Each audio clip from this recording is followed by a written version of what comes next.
Hello, can you hear me? Hello, hello. Hold on. Oh my god. You know, I was actually gonna be on time this time. Legit. On time. And I got jump scared. Oh, give me a second. Give me a second. Oh, oh.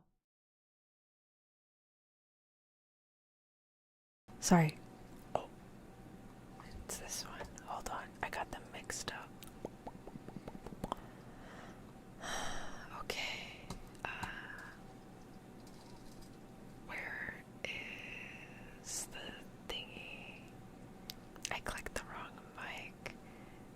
Okay. Here we are. Okay.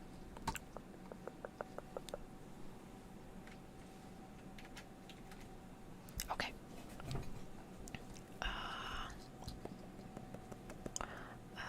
Hello. Hi. Okay.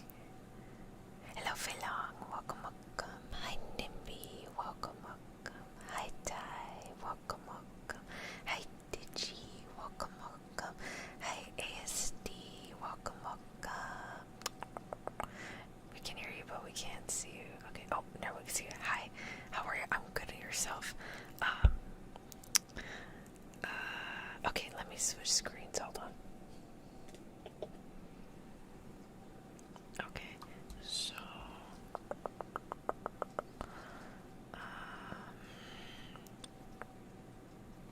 okay, that one, and then where is? Oh, okay. I'm gonna blind you. Give me a second.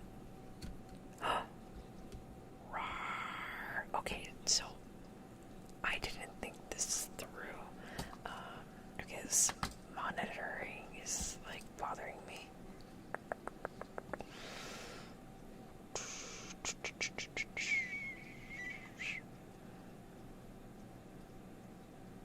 Okay, there we go. Okay. Hi Tony, hi Brian, welcome. Okay, I'm gonna admit, I did not think this through, because the book is rather large, and I didn't think through like the placement of the mics in regards to the book.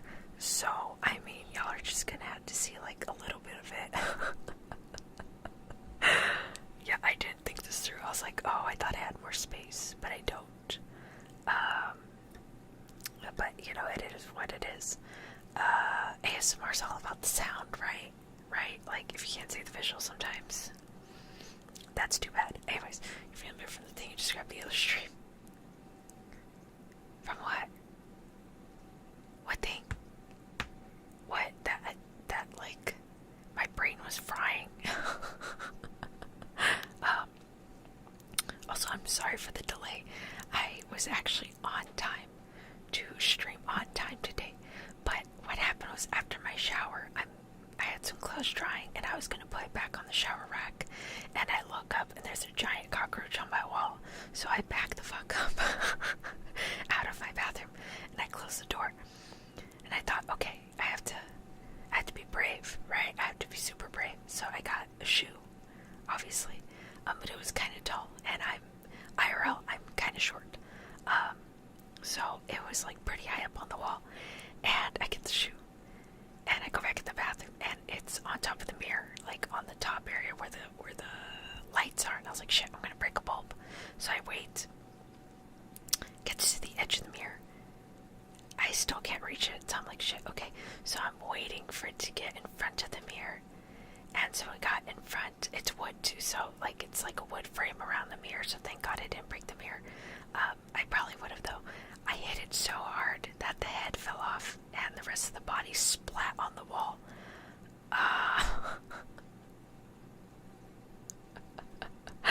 And you say that to people, so yeah, I know. Like, I think delusionally that I am almost close to being on time. Once a month at least. But I really was on time this time. Like, I was gonna be here right now, and there's a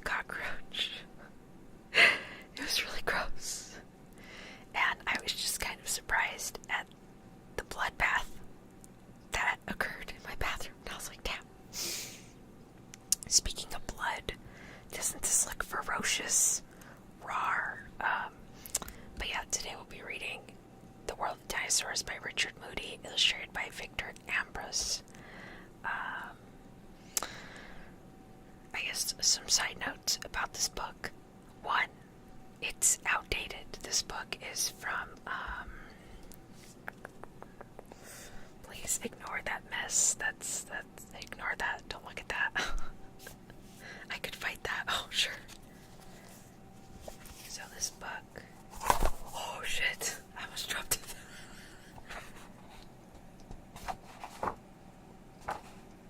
Yeah, okay. I'm gonna move my mic over there. Okay. So this book is, it's literally from 1976. Okay, first published in the United States in 1977. A copyright by the Hamlin Group, 1976. So this is a very, very old book. I mean, like, it's not that old, but in regards to what science has discovered now about dinosaurs, is that safe for YouTube? I don't know. Who cares? Just kidding. In regards to what we know about dinosaurs, this is outdated, but here's just a few. Can I rotate this? I can. Alright, so we got that. That is a Parasaurolophus. And then on the left center, I'm assuming that one, that is a Gorthosaurus. And then on the right, that little guy right there is a Ornithominus. Okay. So, that's already a good start because it's telling us what dinosaurs are on what. It's also telling us the cover dinosaurs, which is a Allosaurus attacking an Amphitosaurus. So, that was very fun. Mimus, yeah, Mimus. And Ornithomimus.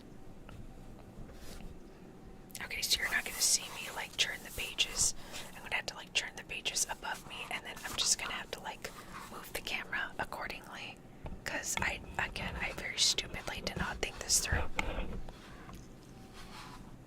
Alright, so, for our introduction, let's see. So we have about 50 pages or so, and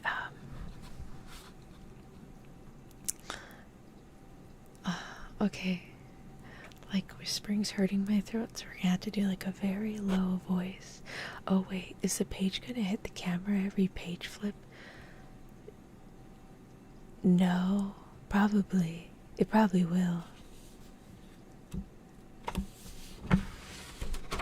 Yes.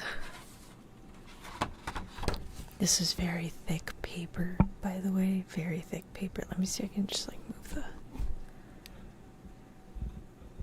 Okay, so I moved the cords a little bit. Luckily, these are very good mics. Thank you again, Bubba. So, even when I talk at this volume, you should still hear it. And I might whiplash you on the pages, but I'll try and make it sound, like, not as vicious as possible. Okay, so let's see. Alright, so for our contents, we have introduction, then we have men and dinosaurs, towards the dinosaurs, the family of reptiles, dawn of the terrible lizards, dinosaurs rule the earth, a period of change, the dinosaurs vanished, we ask why, the age of mammals, and the index. Cool. Gee, I always want to get slapped with a piece of paper ASMR stuff. You know what, that's an interesting experience. At least we know which paper we can use in case we want to do, like, your boss is angry with you in the office and she slaps you with a piece of paper. I mean, I think some people would be down for that, just saying. Alright, so, for the introduction.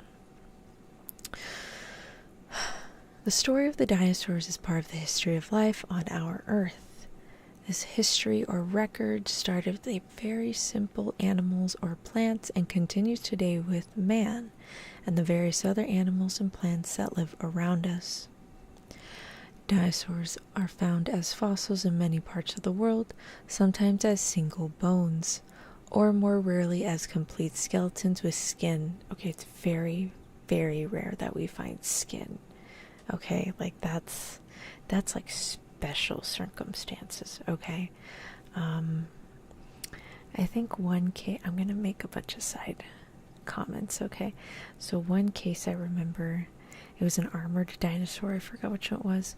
What happened was it died like along the shore, like an ocean shore, and it had like a lot of gas in its body.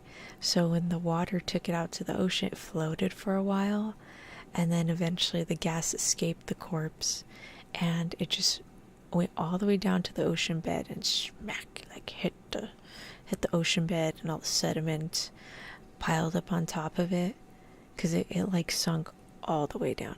So we got like a pretty solid fossil of this dinosaur that's pretty much intact, skin and all.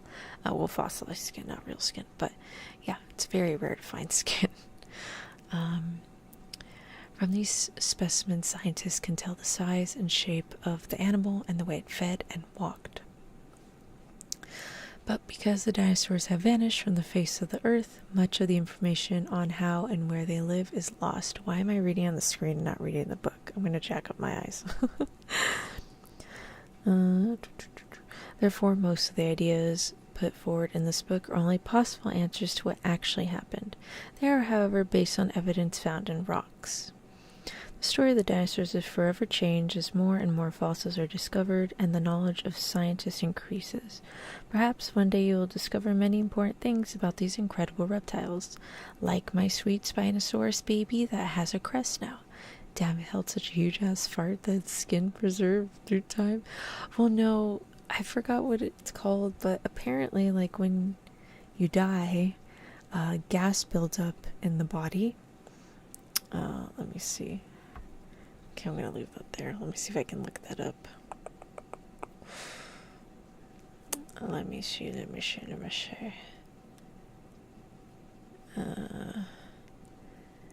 Gas in corpses.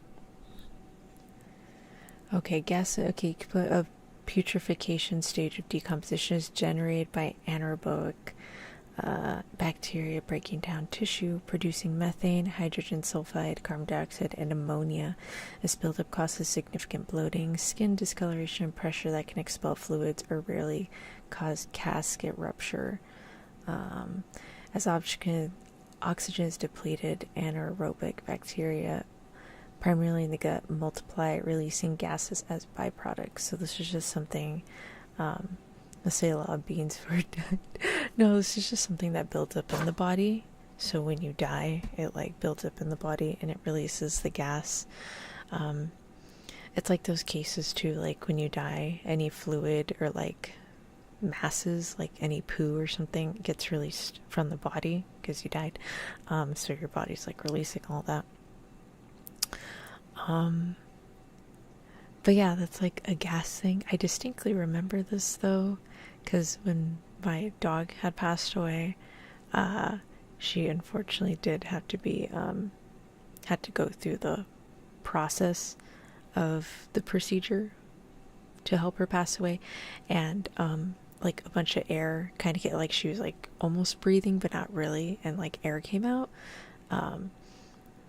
Oh, okay, I heard body bloats during rigor. Yeah, it's like that. Happens to whales a lot, I think. Yeah, so yeah, it's part of the decomposition process of a corpse. So what happened for that one was that, like, while it was decomposing, it got washed down to shore and it stayed afloat, and then finally when the air ran out, all the weight of the dinosaur body came back, and it just went all the way down to the ocean floor. So we do have a pretty complete fossil of that one. I don't know which museum it was in. It is at a museum though. Okay. Why does it? Oh, is it because I'm not holding it? It's like. Okay. Cool. Alright, so note. Occasional references to length and distance measurements in this book are given according to the International System of Units or metric system. A meter is slightly longer than 3 feet, or a yard 39.37 inches, and may be converted by multiplying by 1.1.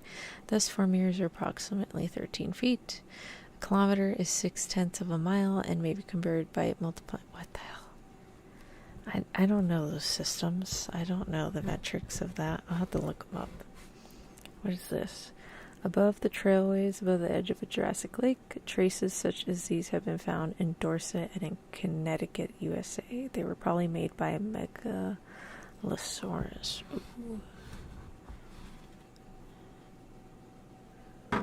I can't really see anything. Oh, I guess it's referring to the footprints and stuff. Yeah. Okay, so get on to the next part. Alright, so we have Men and the Dinosaurs. So the title of this chapter suggests that men and the dinosaurs lived at the same time, but I think I hear laughter. Ignore it. Just focus on my voice and the dinosaurs and these strange pictures of those men. I would like to apologize, Matt, to my mortician. I apologize to which funeral home has to take care of me. Alright, so the title of this chapter suggests that men and the dinosaurs lived at the same time, but at the last dinosaur lived over 60 million years ago. It would be wrong to think that this was true. Oh, okay, I was confused. I was like, what? Especially as man is a relatively new animal on the planet Earth. The title refers to the fantastic tales of discoveries that have taken place since man found the first dinosaur bones. We think of the dinosaurs as fearsome, ferocious animals of enormous size with violent habits. These thoughts are due to a mixture of folklore and fantasy. In fact, the truth is that huge, vicious dinosaurs did roam the earth, but they did so in the company of small bird-like relatives. Some were peaceful some dinosaurs ate meat, hunted, and killed their prey, but others were peaceful animals eating plants and basking in the hot sun. Okay, so for those pictures, we have William Buckland, 1784-1856, and then we have Gideon Mantell, 1790-1852. Oh my gosh, you know what though? There is 2 gentlemen. I don't know if they're going to bring it. They should bring them up. They did find a lot of specimens.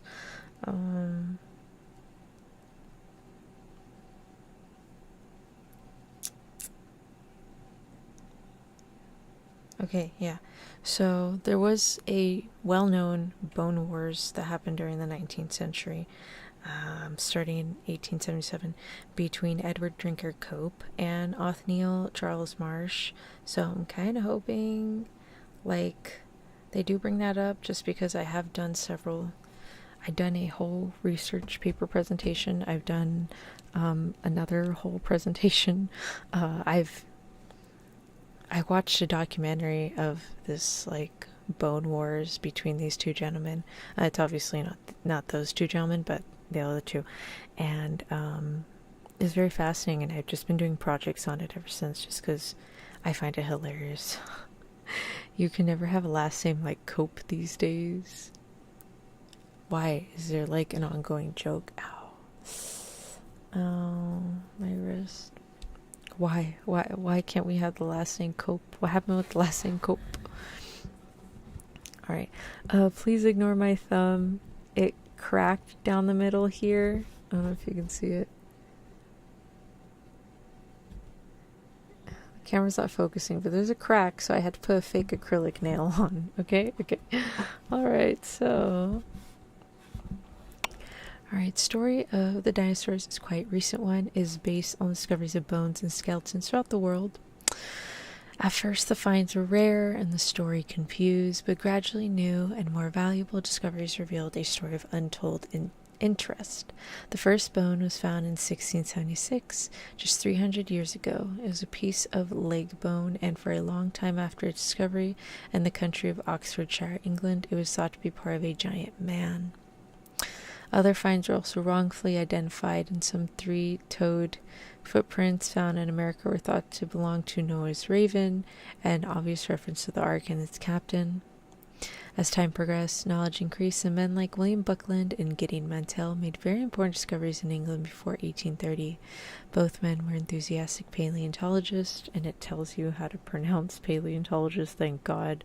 Paleontologist. Okay, people who study fossils. William Buckland was also a dean, and Gideon Mantell a doctor of medicine. The bones found by Buckland were named the Megalosaurus,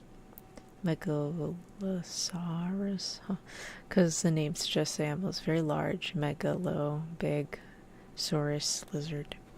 Brosoncopium. Oh, really? Huh? Is that how you spell? Yeah, that's how you spell paleontologist. Believe it or not, I actually do not spell that word.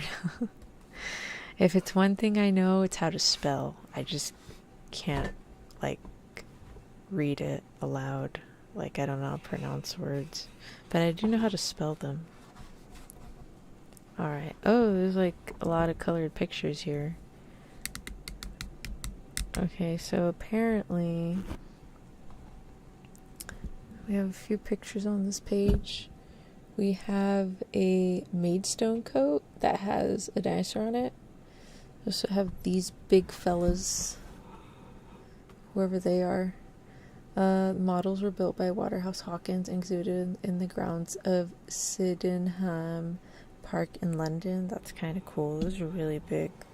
Alright, a few of the pictures we have.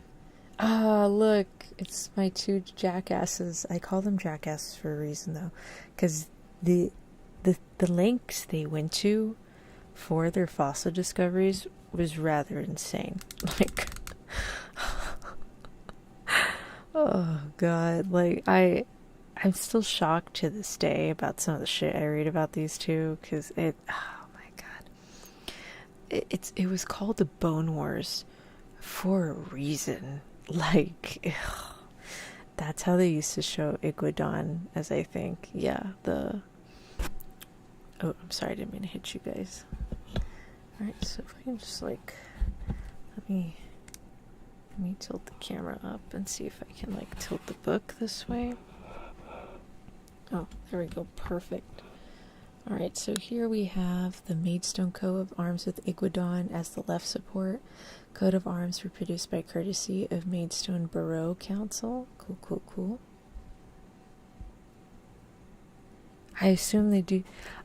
No, it's just, it should go over it here, hopefully. What happened was they were rivals, and so they kept constantly trying to outdo the other, and that at the end of their lives they ended up spending so much money that, like, I think they just died alone in their apartment. But they were actively trying to outdo each other. So they had people send in spies, sabotage, claiming discoveries. They would, like, claim, like, multiple discoveries over the same species. Some guy got roped into it for, I think, like, a rhinoceros species, so they were kept arguing, like, who discovered what first, and it was a mess. It was an absolute mess. I'm sure it'll go over in this book. I would need to rewatch the video, though. You know, it might be on Archive of Our Own, and maybe we can watch it together. But yeah, it sounds like this should just bone. I think their wives left them, I'm not gonna lie. It was a mess. It was an absolute mess. They made everyone around them suffer too. It was horrible. Okay. So, okay. Alright, Dr. Mantell's interest in fossils increased when his wife discovered teeth of a giant reptile while out walking near Cuckfield in Sussex. He identified the teeth and named the animal to which they belong Iguodon, a giant crustaceous plant eater, which we will meet again during our story. Dr. Mantell chose the name Iguodon because the teeth found by his wife were very much like the teeth of the living iguana lizard. Imagine the excitement of finding the first bones of such a giant reptile. It was the start of a great detective story.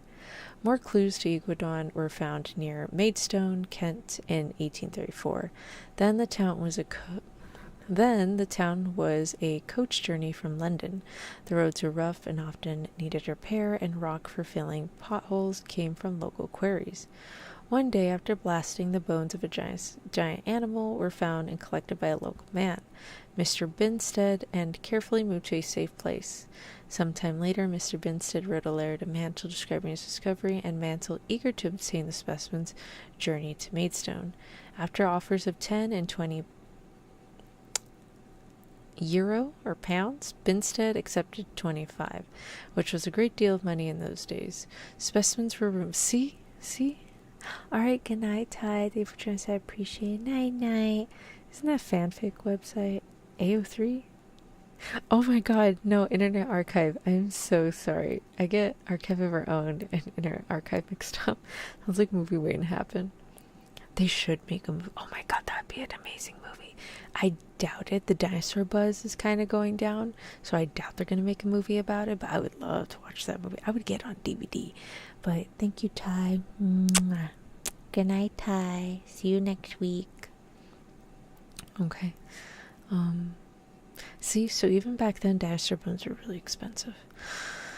The specimens were moved to Brighton, where Dr. Mansell spent several months preparing the bones with the hammer and chisel, lifting small chips of rock with each blow.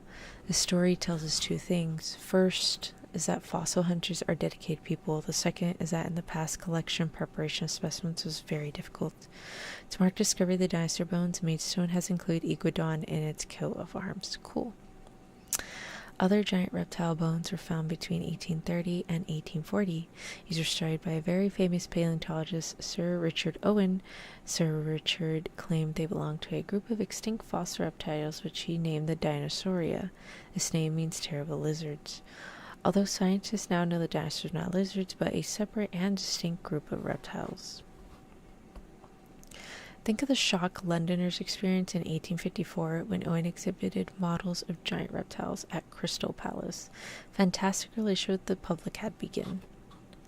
Oh yeah, no, like if people had never seen dinosaurs before and suddenly like somebody made like a model that's supposed to be like the life size of a dinosaur, I think I would cry. Or maybe I'll be that kid. I'll be like, oh my god, look. But I'd probably be crying. But I've always loved dinosaurs ever since I was a kid, so who knows? Alright, so we're going to adjust this. Okay. These models were still in view at Crystal Palace. Many more accurate models are to be seen in resorts throughout the world. No. Are you serious? Are they really? Are they really? Crystal Palace dinosaurs. Oh, no way.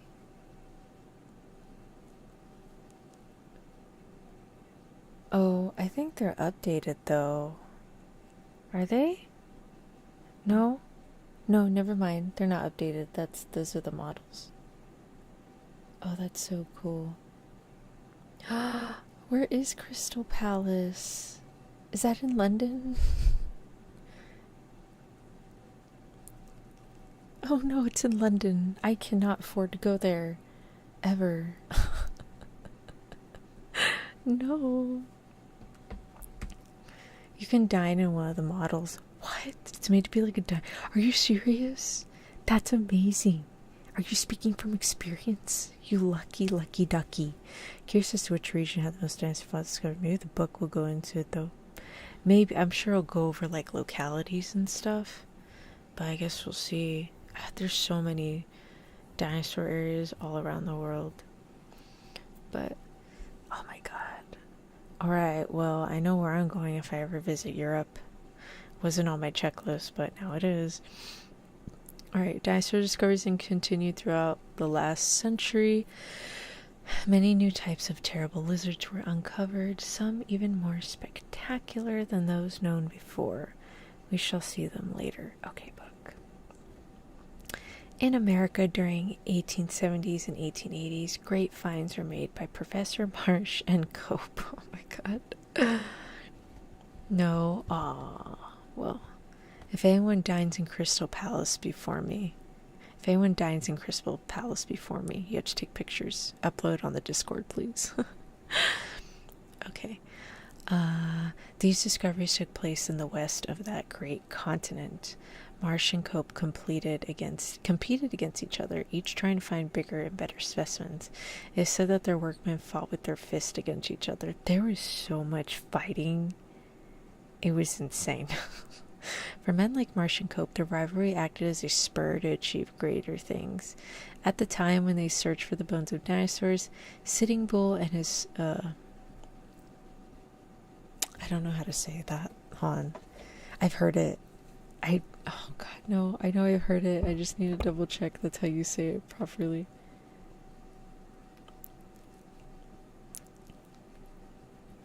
Pronunciation.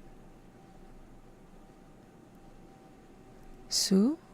The Sioux Indians? Is that how you pronounce it?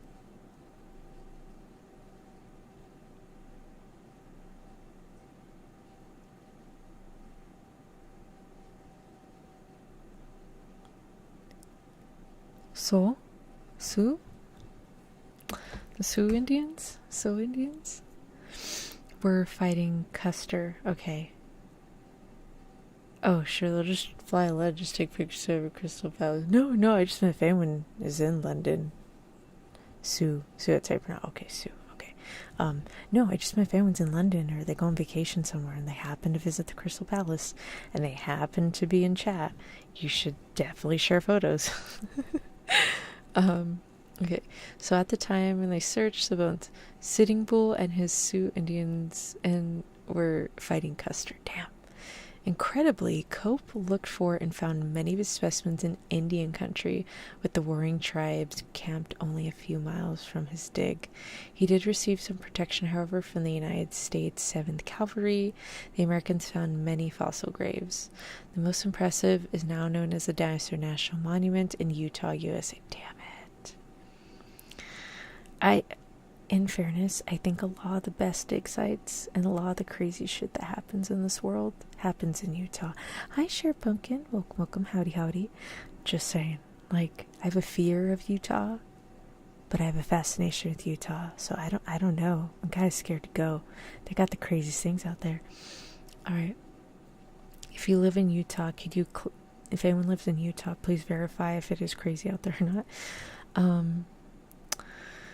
In Utah, USA, the museum built there covers a mountain of bones of animals that lived 150 million years ago. The first major find made was in the summer of 1909. It was a dinosaur's tail discovered by the famous geologist Earl Douglas. Dr. Douglas spent some very cold winters digging away at his incredible mound of bones. His wife and small baby lived with him in a tent. Oh my god! In the winter? Okay, I'm sorry. Why would you make them... you should have had like a lodge or something built. Like, damn. The finds from Utah filled the museums. 300 tones alone went to the Carnegie Museum in Pittsburgh, USA. From other discoveries in Europe and America, more and more information on dinosaurs came to light. In certain cases, the information was of value in understanding the way some dinosaurs lived. In others, it added greatly to the knowledge of body shapes and structure. Two discoveries, one in Belgium, the other in North America, illustrate these points. Crazy things like what? Like they got like that alien ranch. They got like the folklore of things eating you. They got like all the cryptids out there. You know, just stuff. Below, men still work on the great pile of bones found near Vernal, Utah by Earl Douglas. Nice. Cool. Okay. Oops. Sorry, I didn't mean to blind you.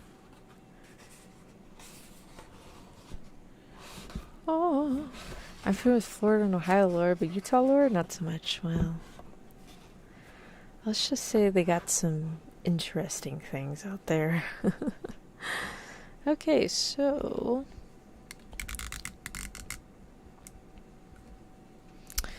Alright, the Belgian find took place in 1878 when coal miners were making a mine shaft larger.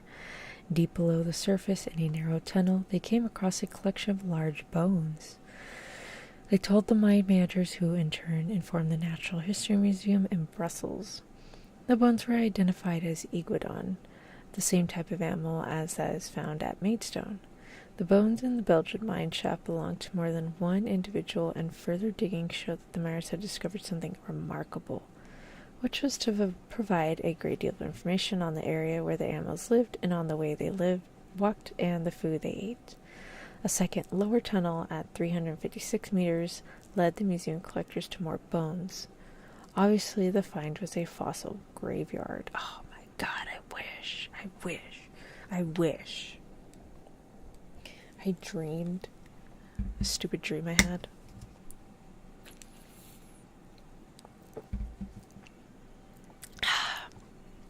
A stupid dream I had was like I would one day discover the fossils of like some aquatic or like land mammal, specifically aquatic.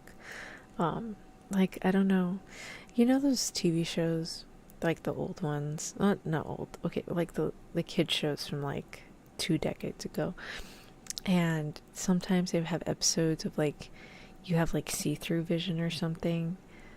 And I think sometimes in the TV shows, the main character will use it to like look inside blind bags or like look inside like the popsicles to see if you get the lucky winner popsicle. If I had like see-through vision, I would look in the ground and find like all the dinosaur bones. Like, oh my god, that would be great. Might find a body or two, a murder, but like dinosaur bones be my main thing. That would be like a cool superpower, is to like see through in the ground. Oh my god, that'd be so cool.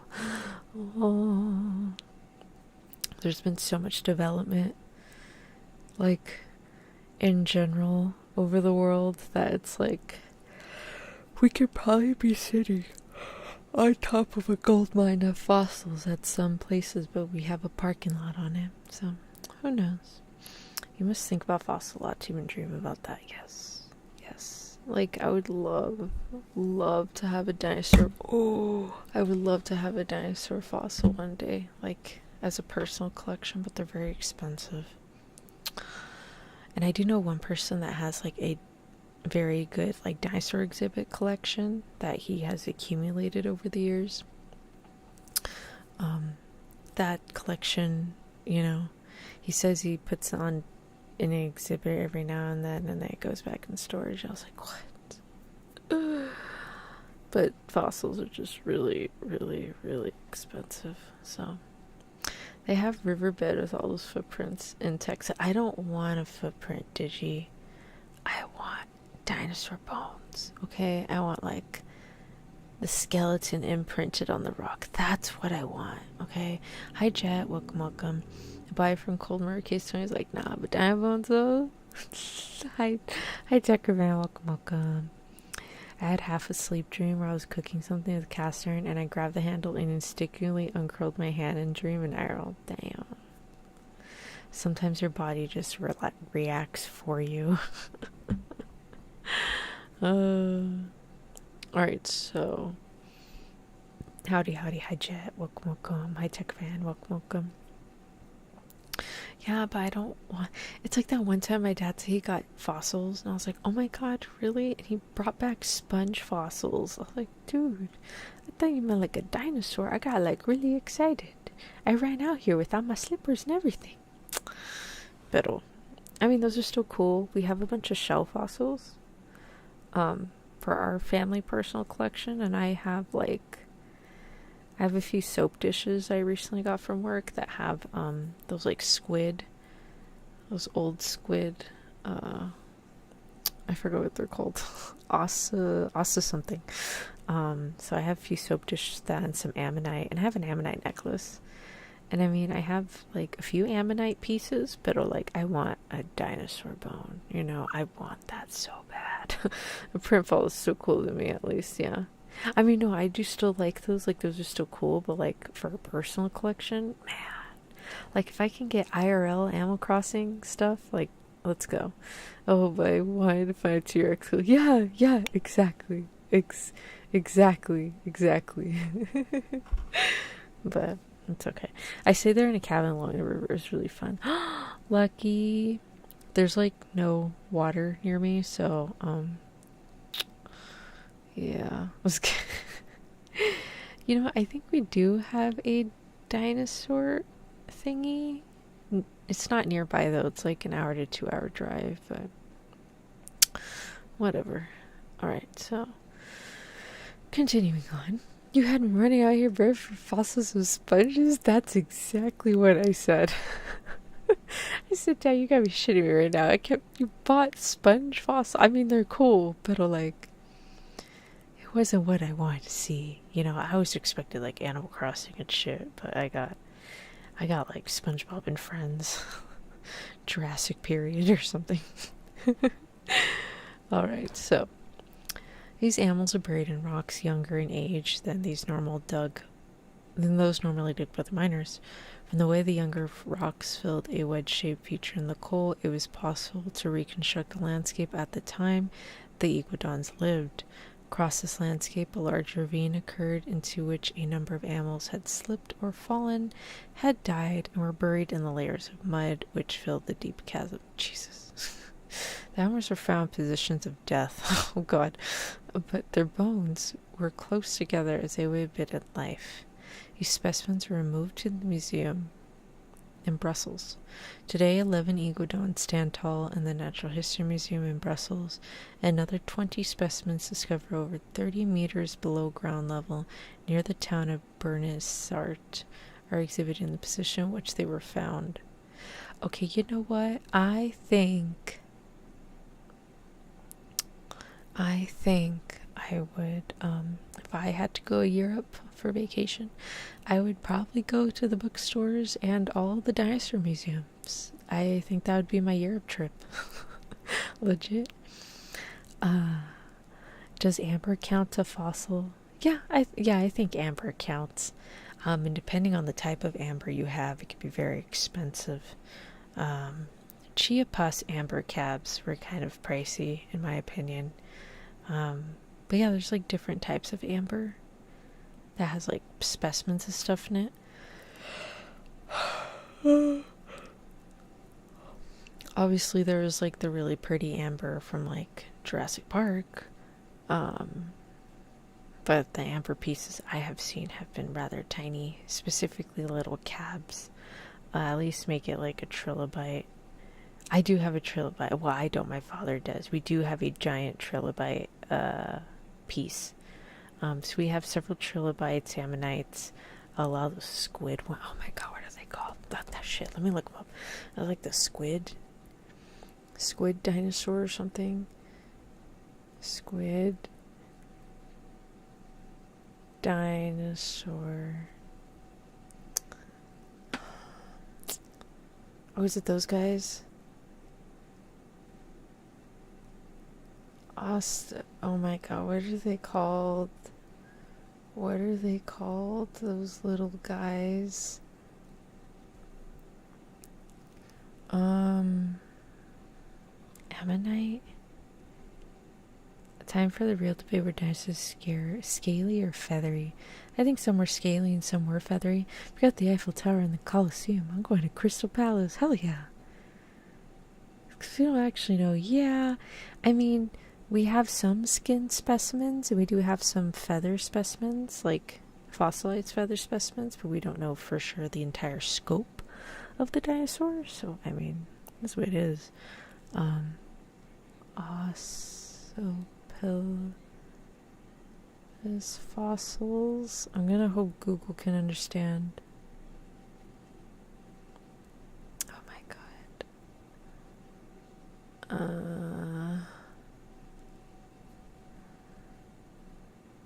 Squid shell fossils. God, what are they called?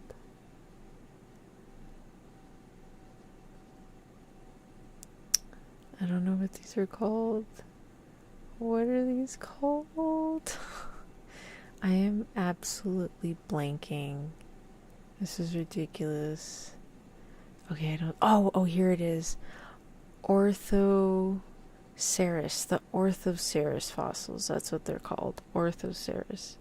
We have a few of those. That's what it's called. Oh my gosh.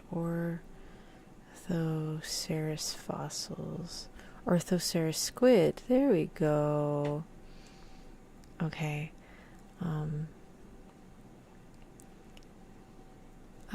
Yeah, something with an O, I remembered. Oh, the cone guys. Yeah, the little cones.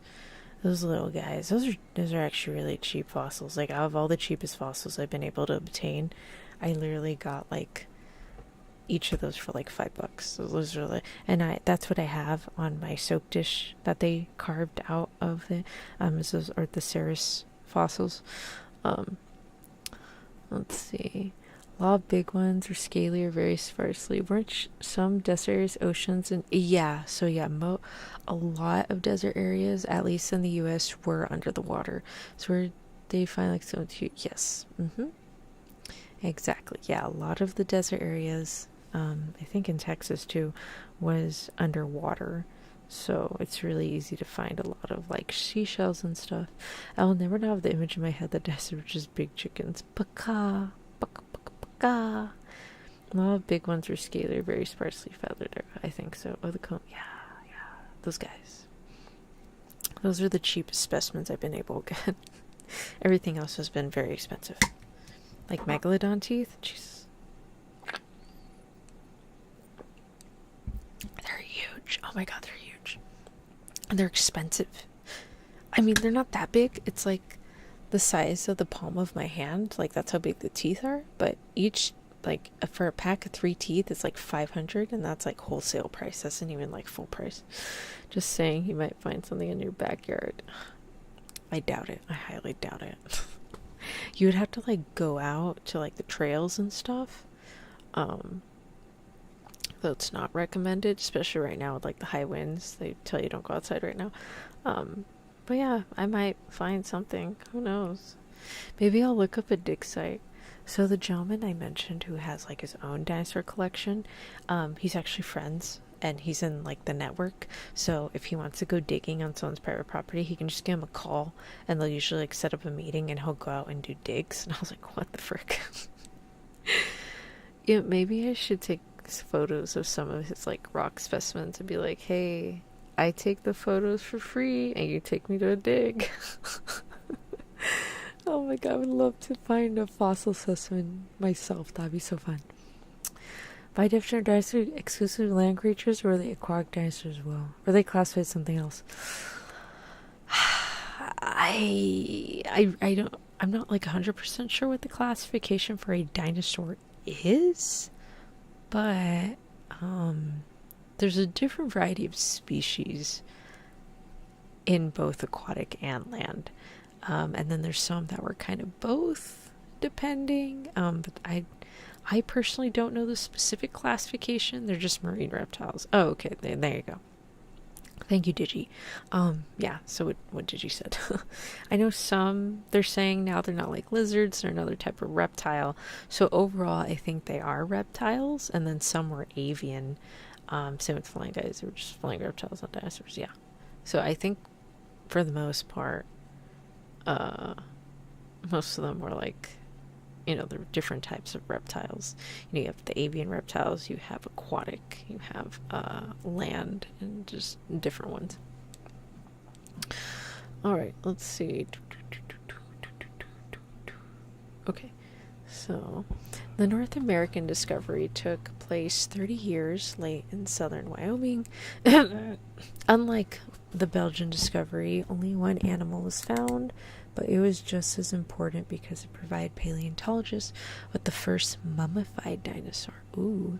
The fossil was found by George and Levi Sternberg in 1908 and consisted of the skeleton of a duck-billed dinosaur wrapped in skin. The Sternbergs were overjoyed by their discovery, and it was just a reward for months of very hard work. Like other workers, they camped in the wild and often had to put up with a meager diet. The Sternberg specimen is now housed in the American Museum of Natural History in New York. Many other museums throughout the world, however, have specimens collected by the Sternberg family. Nice. Dinosaur bones have been found in many lands, and collecting continues. Instead of using only hammers and chisels, finds are now prepared at drills. Mechanical pencils and powders blast into the surrounding sediment at high pressure. Dilute acids are also used, which eat away at sediments surrounding the bones. Bones prepared in acid look like skeletons of animals that died yesterday. The information paleontologists receive from these beautiful specimens is very helpful in reconstructing the animal. New discoveries continue the story of where and how the dinosaurs lived. The relationship between men and dinosaurs is one of awe. Ooh. And then, let's see what we have. Skeleton of an iguanodon displayed in the Natural History Museum. So that's kind of like the picture of the illustration.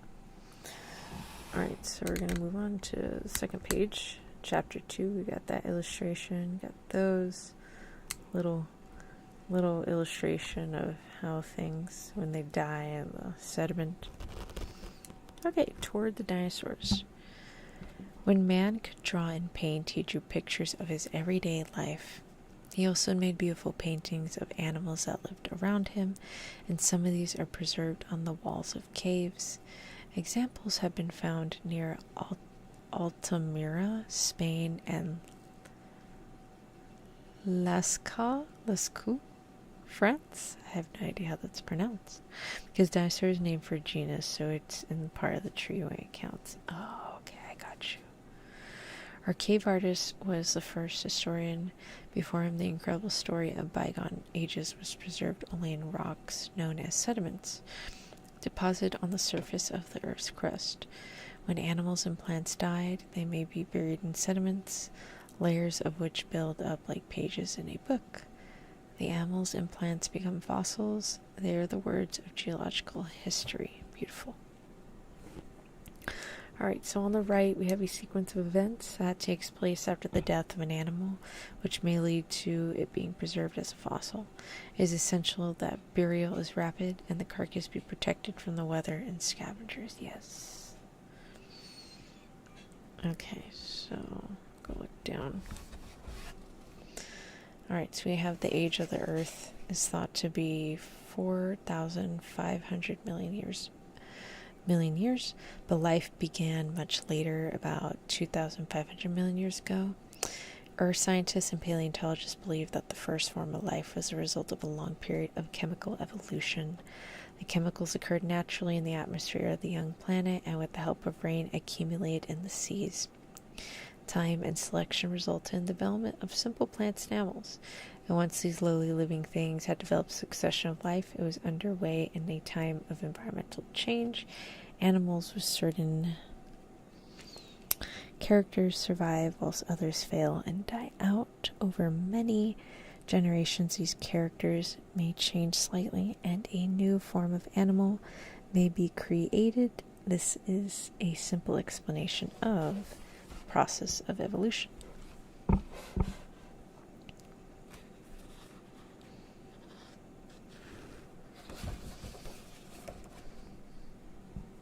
Oh look! This has like a chart of like the fossils and stuff. That's cool. Nice, nice. Let's see.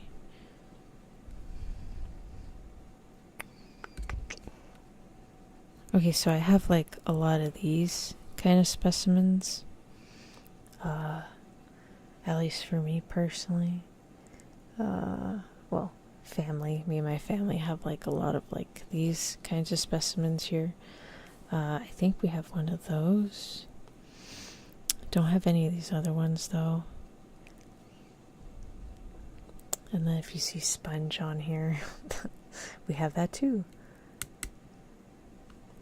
I love Dimetrodon. Which one's the Dimetrodon? Which little baby is that?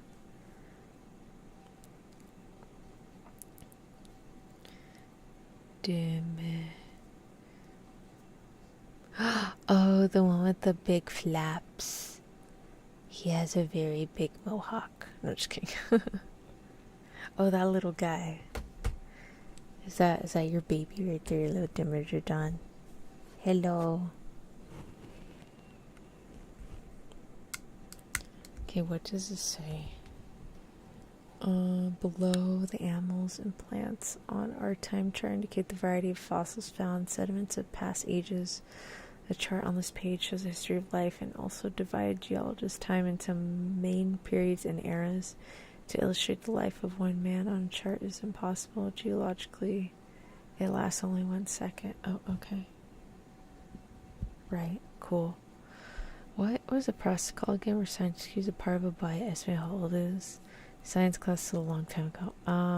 Carbon dating? Is that it? Carbon dating? I think it was carbon dating.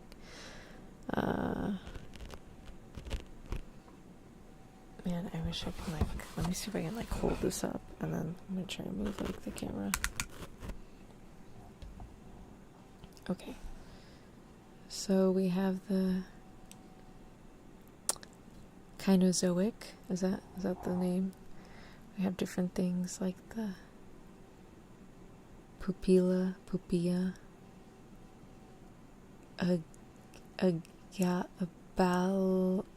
balanophilia, a mackerel, saber-tooth tiger, woolly mammoth, and I'm not gonna try and say that.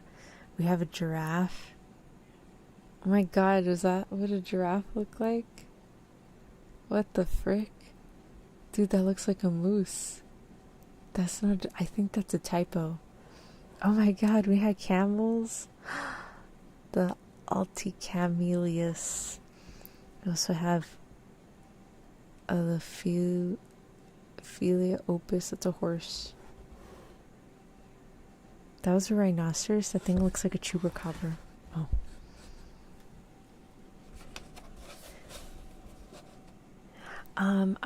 No, not the Evolutions game, but I did play a Jurassic World game where I'm building the park. But I haven't built the Evolution one. So that's a rhinoceros, apparently. That's a rhinoceros, and that's a horse, and that's a camel. That's a giraffe, supposedly. That shit looks like a Pokemon.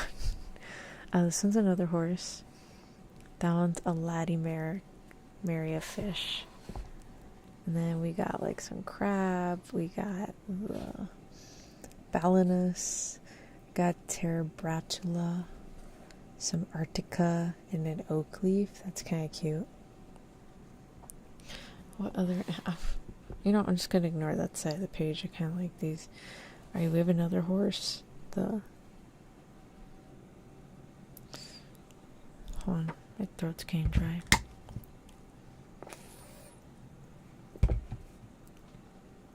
Could be before... Right? I don't know. How do you go from something like this from that? How's that? That thing looks like a bull. Okay. Alright, that one's a mammal. I like that. Pig? Question mark. Aren't you guys supposed to know what the pig looks like? Oh, isn't that, I remember those. Apparently they died out really quickly because these guys were over hunting and they just could not keep up and they eventually went extinct because these were better hunters than these guys. So they died out pretty quickly. Okay, so here's the Cretaceous. So this one's a Cretaceous, this one's a Jurassic, and then this one's a Triassic. Okay, so that's pretty much when the dinosaurs were around. It was around that time. What? My Deinosuchus isn't here, but we have the frickin' Rutiodon, whatever that is. What is that? That's kind of cool. Phytosaur? Okay. What's a Platyodon? A Rudiodon. What is this? Rudiodon. What is this little baby? Oh my god, the thing looks so scary. What the frick? It had a really skinny snout. Oh, what a sweet little baby you look like. That thing looks like it can stab you. Oh my god. I love him. He's so cute.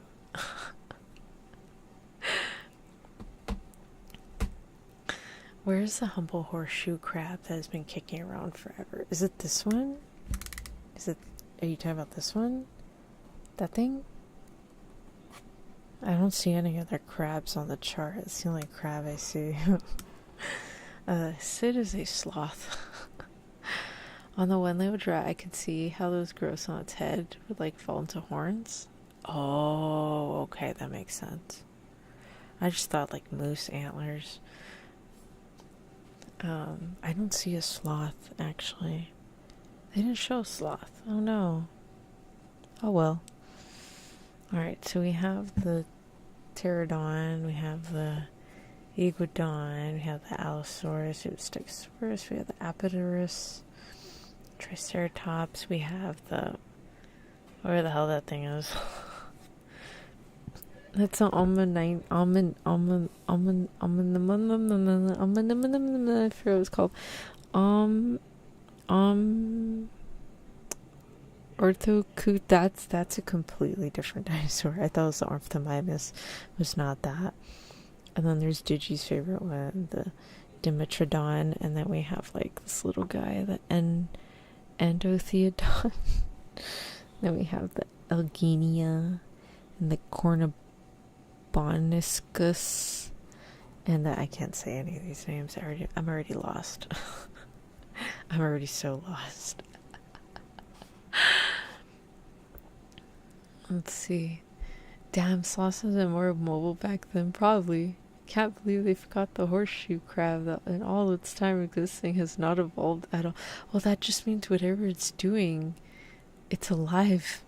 So I mean, it already peaked at evolution and it's alive for a while at this point.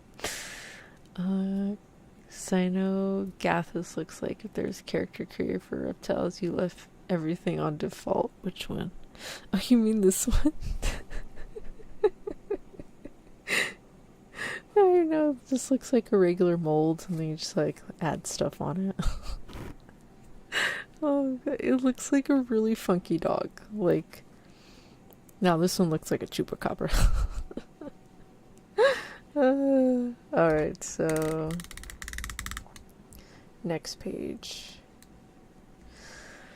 Alright, apart from the few discoveries of soft-bodied animals such as jellyfish, the imprints of which are recorded in pre-Cambrian rocks, it is not until animals and plants deposit skeletons formed of different mineral substances that the number of fossils really increased. These skeletons were used for protection and support. This happened some 570 million years ago at the start of the Cambrian period. Cambrian animals had no backbones. Their skeletons were deposited around the soft tissues. Trilobites and algal balls are fossil examples of Cambrian animals and plants. During the millions of years that had passed between the Cambrian and now, many changes in the shapes of animals have occurred. Scientists can now spot these changes and after identifying the fossil can use it, wherever it is found, to tell the age of rocks in which it is discovered. Can you point out which creature each fossil Pokemon is based off of? They show... I think so.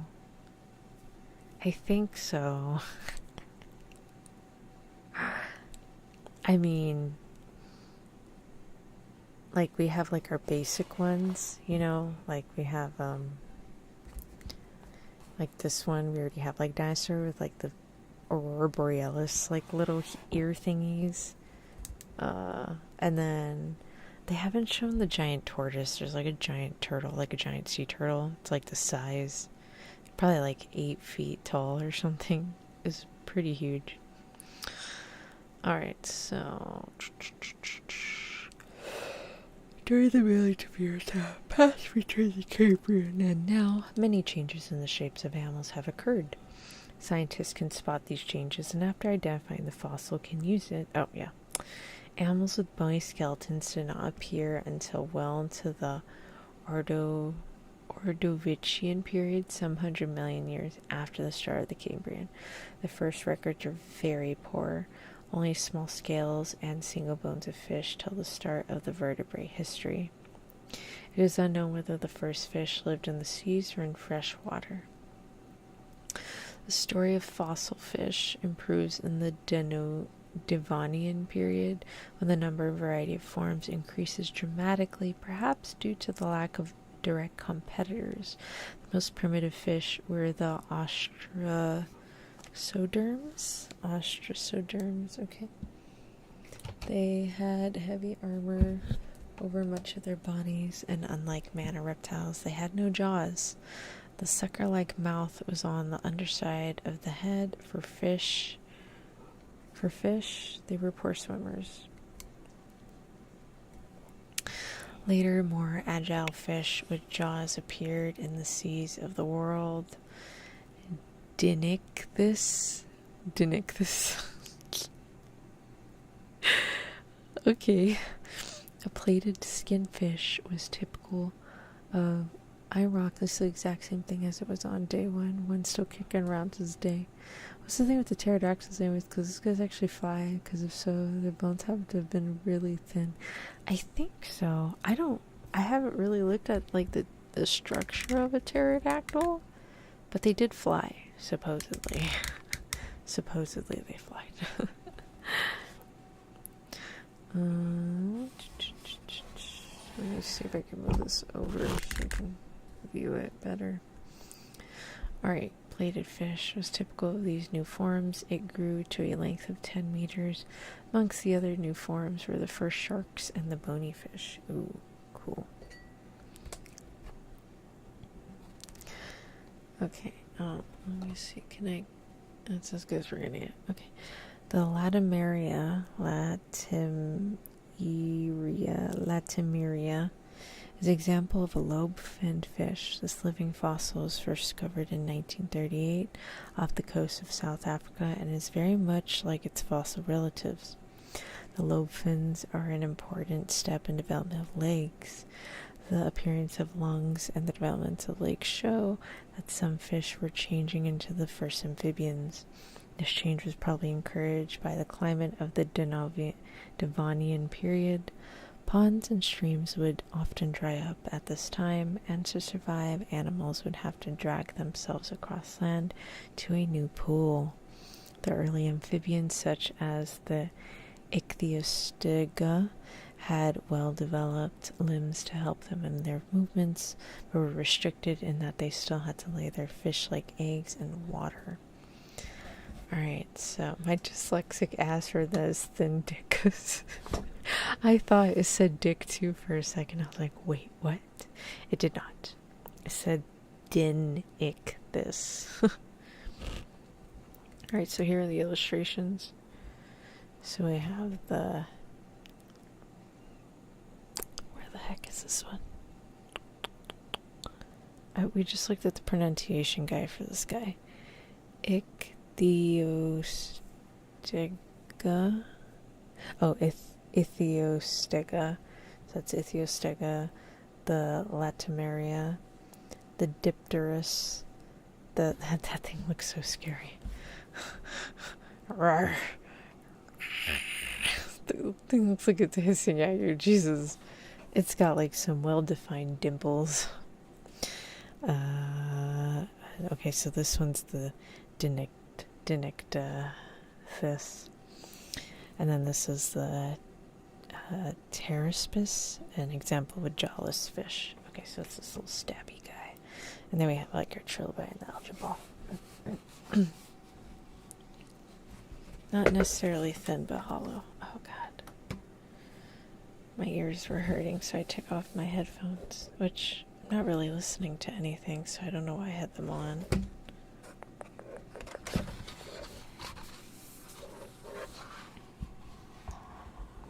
Okay, so I gotta move those over there. Okay, much better. Okay, so I can. Alright, so what is this? This is an Eriops, a Permian amphibian. That's cool. Okay, cool. Okay, so...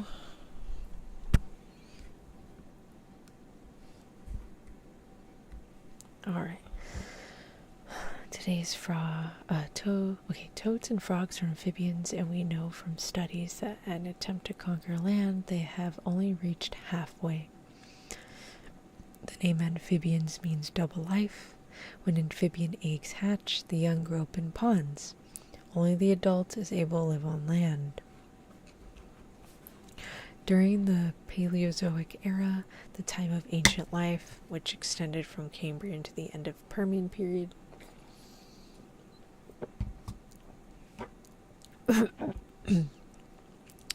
plants as well as animals spread onto the land. The first plants were small with small leaves, and the whole plant being protected against the rays of sun by a thick outer cover. In the Carboniferous, fern-like plants grew to enormous sizes, and vast areas of Earth's surface were covered in swampy forest. The Carboniferous is also called the Coal Age, for it was then that the majority of plant material that forms the coal beds of many regions of the world were deposited. The warm, humid conditions that existed in the Carboniferous were ideal for amphibians, which needed to keep their skin moist, and many new forms arose. Do this up. There we go. Okay. Some of them were small like frogs, some like the Eriops in the Permian grew to 3 meters in length. To live on land successfully, animals need to protect their eggs against drying out. Some amphibians must have succeeded in this, protecting their eggs with a shell case. The young animals developed inside the shell. They had their own food supply and were able to breathe through the shell. These animals could live all their lives on land. They could go where they please. Some fed on plants, others on insects, which now swarmed in the new forest. Some ate each other.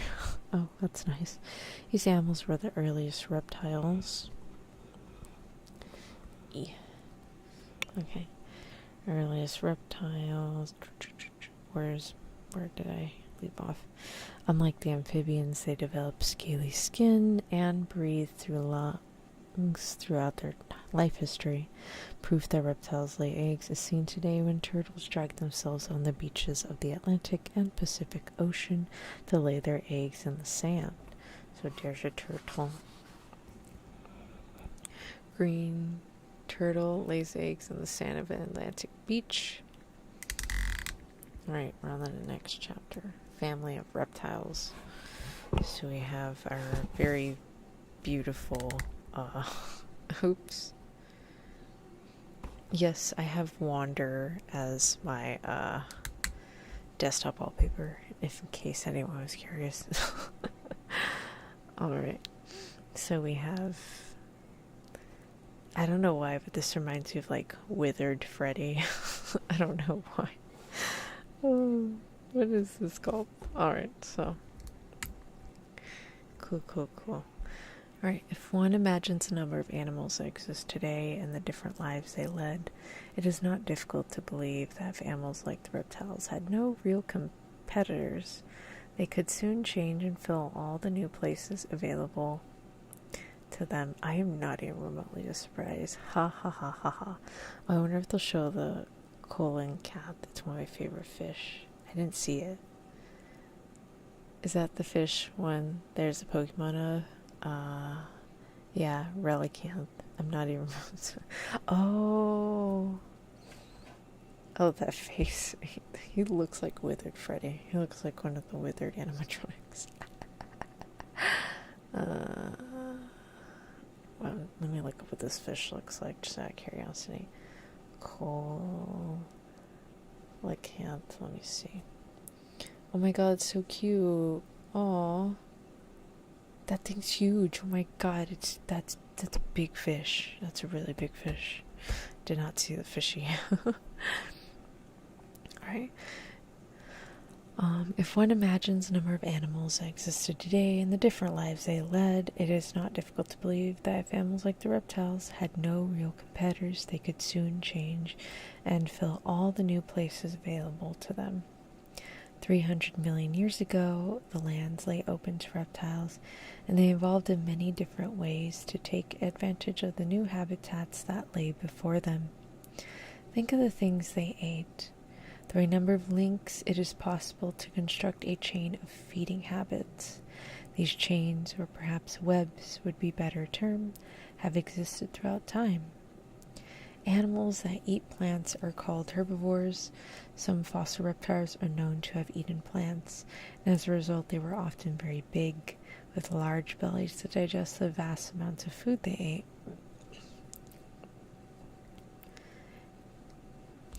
Animals that ate meat were called carnivores. They are often hunters. To live, they must trap and kill their food. Many reptiles preserved in the fossil record were carnivores. To catch their prey, they had to move quickly. They also developed sharp teeth for biting, tearing, and ripping. Reptiles had solved the problems of living on land, and so had plants. Forests had spread far and wide, and the plant-eating reptiles were certain of abundant food. In turn, they were on the menu of the flesh eaters. The chart on this page plots the evolution of the different groups of reptiles. At first, many reptiles were slow-moving animals with large, heavy bones. They are called cotylosaurs, or stem reptiles. Cotylosaurs, and those from which many branches originated. Their shoulder bones and limbs acted like gliders, lifting the heavy body off the ground. Cotylosaurs, like Parasaurus, lived.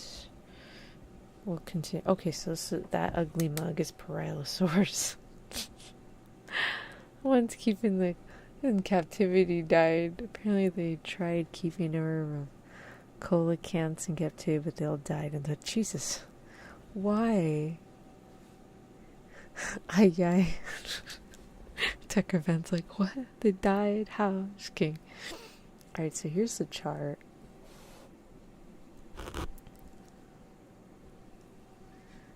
I can't make heads or tails of this chart, but okay. I guess it's like the evolution. I don't even know what those words mean. What does anapacid mean? I need like a dinosaur book for kids. Apparently they need to be renamed to Freddy Fazbear's.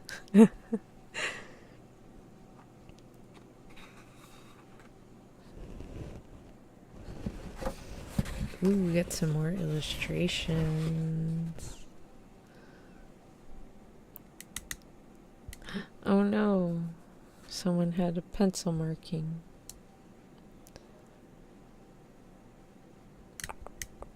That's kind of cool.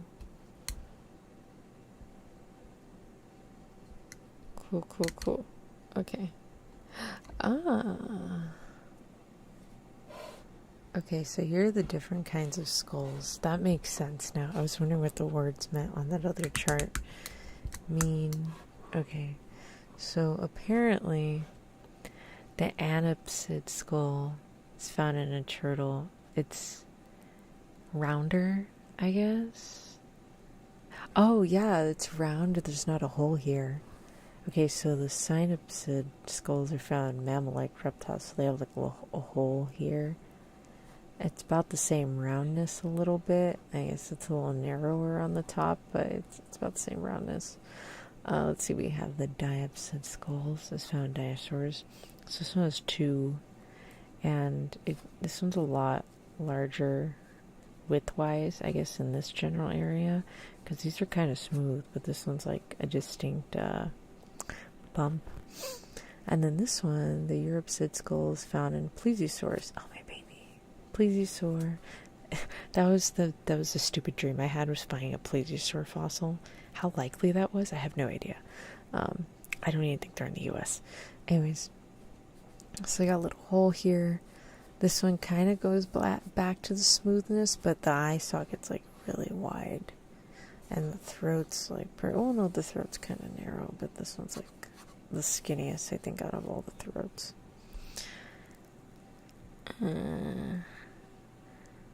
Surprise whale. What?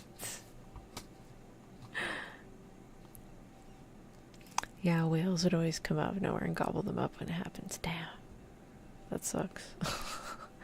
I know, it's because of the difference in sea pressure since they're deep sea fish. Oh, that makes sense. That means you might have like holes in the skull or something like that. Oh, okay. Oh, pictures, my favorite. Thanks. Yeah, me too. Experiments had one temporal opening on each side, like demonstrates the same. So if I recall, pair of ones that would evolve into mammals. Oh, okay. So these guys are more likely to evolve into mammals. Is that what you're saying? Oh, so and it must have been pretty dumb. Why? Dig for long enough, eventually we'll find it. I don't know about that.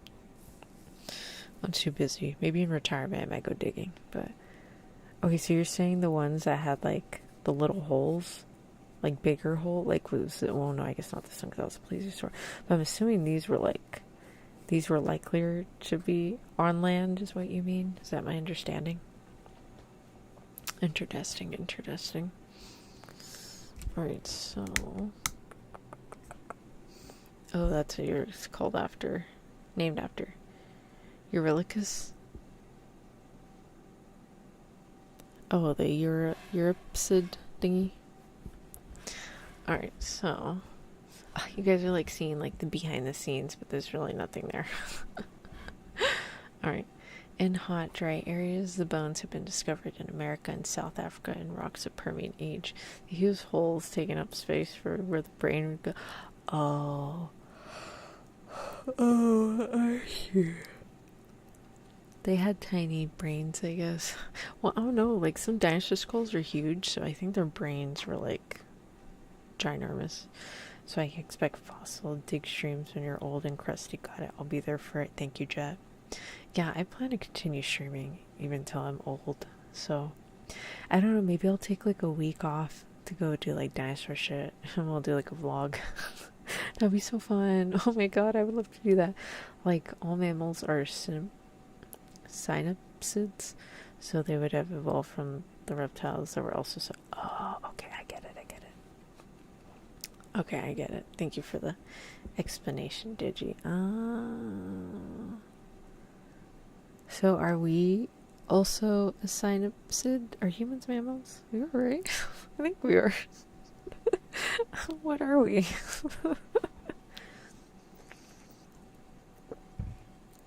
Okay. From these stem reptiles, many different types arose. Some were four-legged, with some ran on two legs. Some returned to the sea and lived like the dolphins, seals, and whales of today. One group, the synapsids, were to change step by step to becoming mammals. These can be considered as the first rung on the ladder to man. Oh, okay. Yep, allegedly. Aye. Jet bringing out the conspiracy theories. Turtles, snakes, and lizards arose directly from the Cotylosaurs, but crocodiles and pterosaurs. Is it really pterosaurs? I call them pterosaurs. I say the R. Am I not supposed to be saying the R? Have I been saying dinosaur wrong this whole time? Have the same ancestors as the dinosaurs.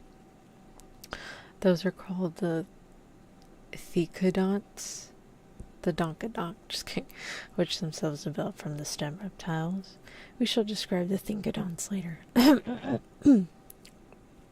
There's a lot of things, book, that you keep mentioning we're just going to discuss later, assuming that I'm going to remember. You have a lot of faith in me. The seeds of the late Paleozoic and early Mesozoic eras were like larders full of fish. Some reptiles returned to the seas, first to feed and then to live.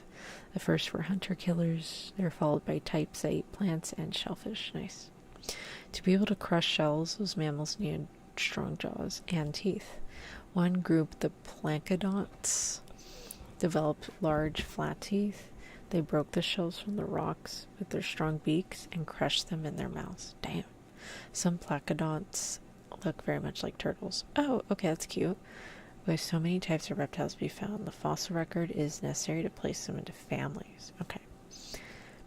This is done by finding out all the important characters of the different animals and using them to link one form with another. Paleontologists can divide the reptiles into major groups on the characters of the skull. Oh, okay, like the four thingies. If the R is wrong, I shot her to think of a word where it's pronounced the other way. I shudder. You did say the book was outdated, so. Jet, I think it's double D, like SUDDER, not TT. I think TT's like shutter camera, but shudder, like shuddering, it's like DD. So I think I remember reading as a child. Oh my god. You're like, damn. This book's from 1976, by the way, y'all. Was it 67 or 76? I think it was 76. Okay, 4 kinds of skulls are recognized in reptiles, and drawing on this page show that it's easy to spot the differences. For example, between the skulls of turtles and dinosaurs. Also, each modification in the overall skeleton of a reptile will help in classification, as it could mean a change of shape and a significant difference between a reptile and its nearest relative. Changes or differences in the skeleton are also used to place the dinosaurs into different families and in turn into one of the 2 major orders. Depending on the nature of their hip bones, one of these major orders is called the Ornithischiar.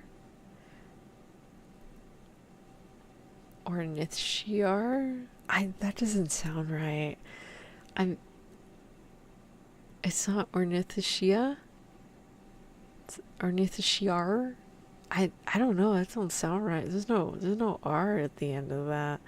Or bird hip dinosaurs, whilst the other is known as a Saurischia or lizard hip. Yeah, that's not making any sense. To understand the development of these 2 types of hip, one must first know something of the ancestors of the dinosaurs. We're wrong and I'm right, so take that. I went, oh, okay, I think a bit like when you see some double D's, you'd shudder. What a good kind of shudder. Oh, okay, cool. You don't just shiver. No shiver. I think the way you said it yourself is how it's said more, and how, oh, okay. Oh, okay, good. Yeah, because that just, Ornithischiar, that doesn't make sense. Ornithischia, like that makes more sense. Or like the Saurischia, like, okay. I don't get the R. Okay, so to understand the development of the hips, they were called the Thecodonts, teeth and sockets reptiles. Their limbs were strong and enabled animals to run quickly. Their hip bones were somewhat lizard-like. Most of those reptiles had much lighter skeletons than those of the stem reptiles, and a few began to run on 2 legs. At first, this was from short distances only, but as time progressed, this posture was adopted permanently. To be able to run properly on its hind legs, the animal's limbs would have to have been underneath the body. This would involve changes in the muscle pattern and the shape of the hip bones. Both 2- and 4-legged animals are included in a group called the Pseudosuchian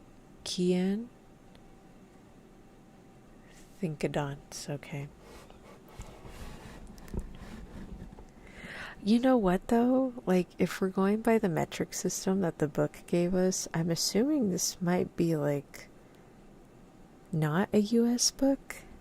So this might, you're probably right that they pronounce it differently wherever this book was published. But, like, US English-wise, I don't think we would pronounce it like that. Okay, so I'm trying to, like, pop this up so you guys can see. Alright. It is probable that both dinosaur orders evolved from this group. The 2 hip types indicate the early division within the ancestors of the dinosaurs, with 1 branch, and the ornithischians showing a radical change in their hip structure. Because of this radical change, the ornithischians could be regarded as specialized, and the saurischia as being closer to early ancestral forms.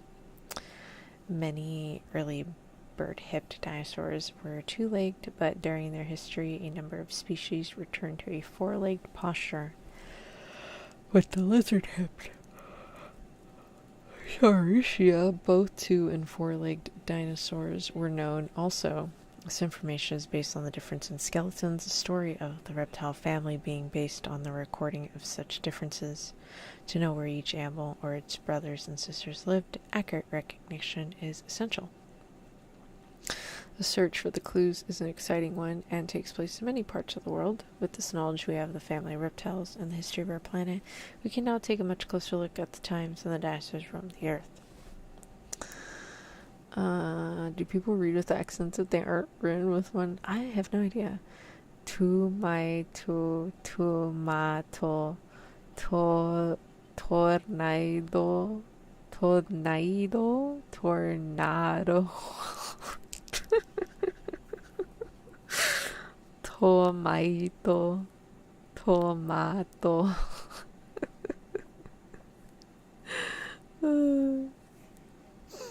I was like, what are you typing? The illustration shows us how the two dinosaur groups, the Saurischia and Ornithischia, developed from a common ancestral stock. We can also see the difference between the hip bone of the two types and the bone two and four-legged animals. No, okay. Now that we have some context for these pictures, we're going to look down. Let's see. So we have a Corythosaurus example of the Rischian. Okay.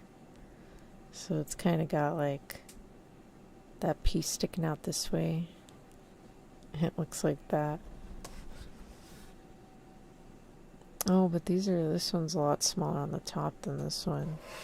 And then the Stegosaurus, you got like the one on top a little bigger than with the bottom.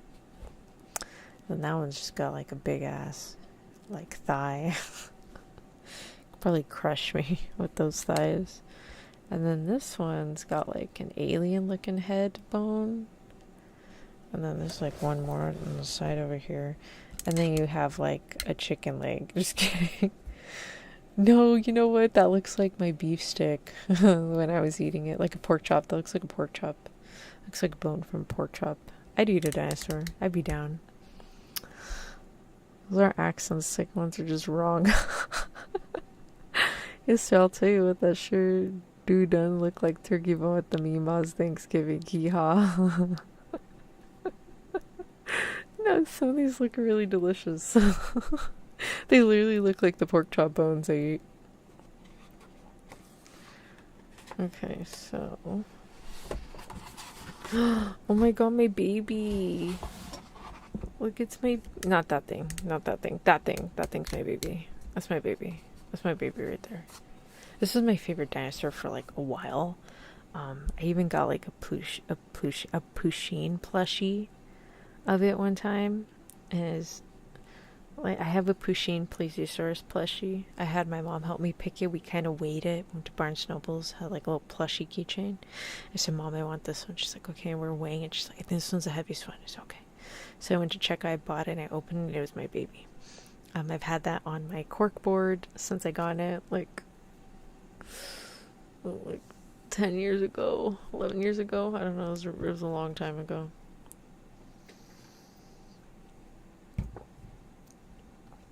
But Plesiosaur was my favorite for a while.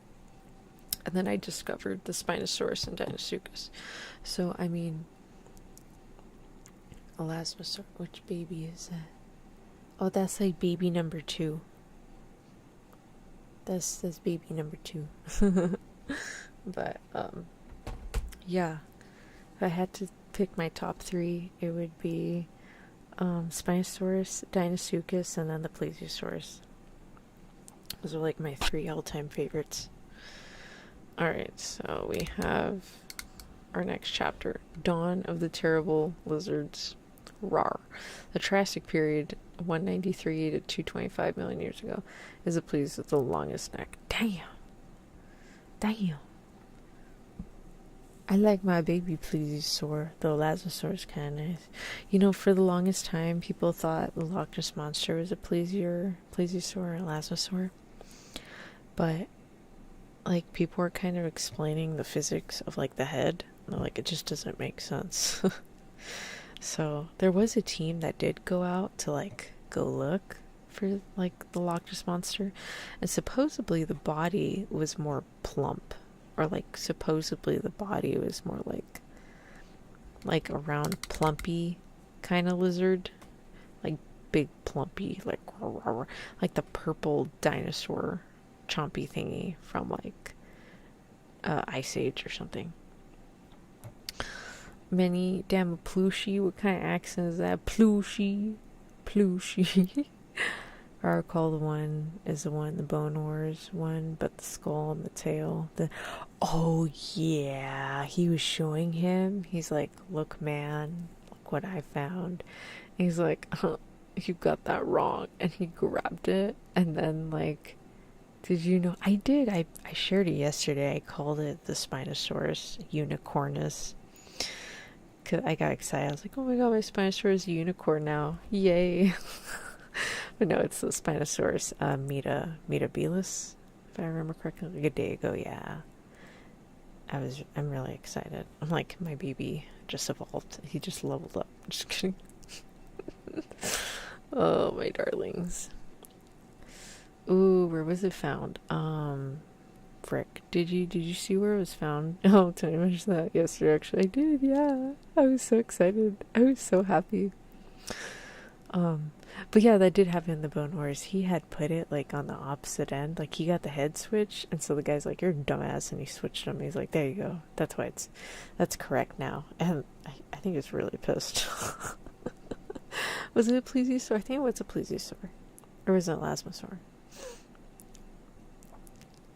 Yeah, no, it's because I was at work and I was eating lunch and I was checking TikTok real quick, and I came across a video, and it was this dinosaur guy. He wears like a cowboy hat, and he loves Spinosaurus. And he was sharing that they discovered a new Spinosaurus, and it had like a 20-inch long crest. And I got really excited because I was like, "Oh my god, it's a unicorn now!" But also 20 inches is like really big, and I slowly realized how big its skull was, and I was like, oh, that thing can like chomp me. Damn, guy's a good chomp. Yeah, that's the guy. I think is that the guy? Can't remember. But yeah, he loves Spinosaurus. He has like all these Spinosaurus figures and like Spinosaurus artwork and all that in the background. I wish I had that much Spinosaurus merch. The only Spinosaurus merch I have is like a sticker book with like Spinosaurus swimming in sushi, like from like Germany. I got. Would you prefer the classic, the small crest, or the new one? I actually like both. I really love both of them. I think they're really cute in their own way. Like I like both of them. Like I can't pick one. I like them both. They're cute. They're my babies, you know. So I don't know. I like them both. They're cute. The Sahara Desert. Dang. See, it's why I can't find any good shit, because they're like out of country. And I'm in Texas. I don't even know where my passport is. It's somewhere, I think. I know which folder it's in, but I don't know. I don't know, man. I don't know. Alright, so. Alright, so what do we have here? Okay.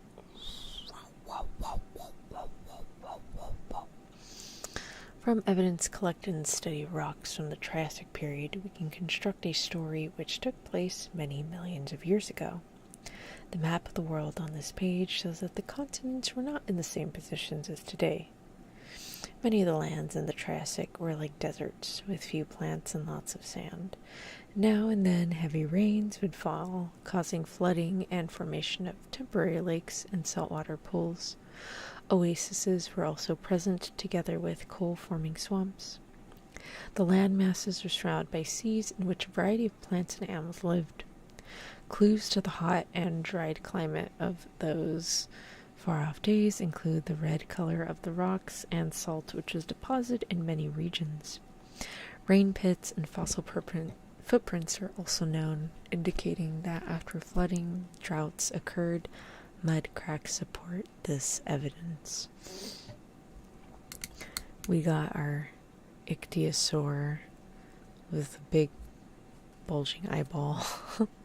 It's just crazy that we have new species after so long, and spino fossils and sure have been sober. Oh, I know. I'm surprised they found like that much of an intact skull of the new one. I was like, damn. as mentioned, they don't really find a lot of like skulls. Like we find fragments, like very small fragments, and we can make a hypothesis on what it might be. I know there was a long debate about the Dinosaurs for a while. I don't know if that got settled or not. I think it did. I'm not too sure. It wasn't about Spinosaurus, so I wasn't paying attention.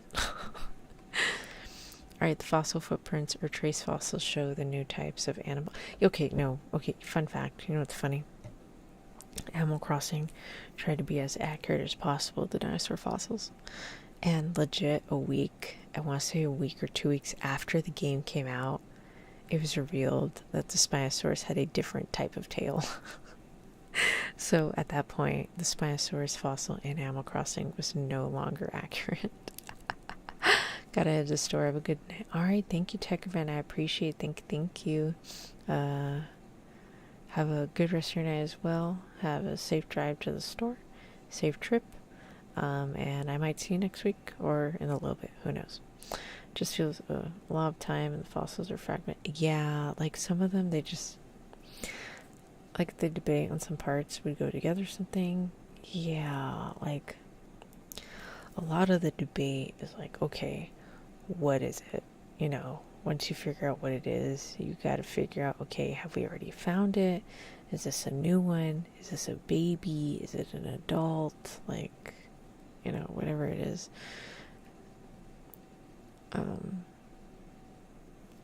I remember being so happy in the trailers for New Horizon, seeing that they updated Spino with short legs and stuff. Yeah, they were trying to be as accurate as possible, and unfortunately, they did discover that Spinosaurus has a paddle tail. So lots of people were grabbing fossils from like another dinosaur, and they just added it to the Spinosaurus to make it accurate. I don't know if I did that or not. I was like on and off Animal Crossing. Like I was on it for a while, then after the pandemic, I haven't played it since. I think I tried collecting all the fossils though, and I would save items to like gift to people, but I never made any Nintendo friends. So I think if I ever get back on Animal Crossing, I'm just gonna sell everything I was gonna give to people because I don't need it anymore. It's whatever.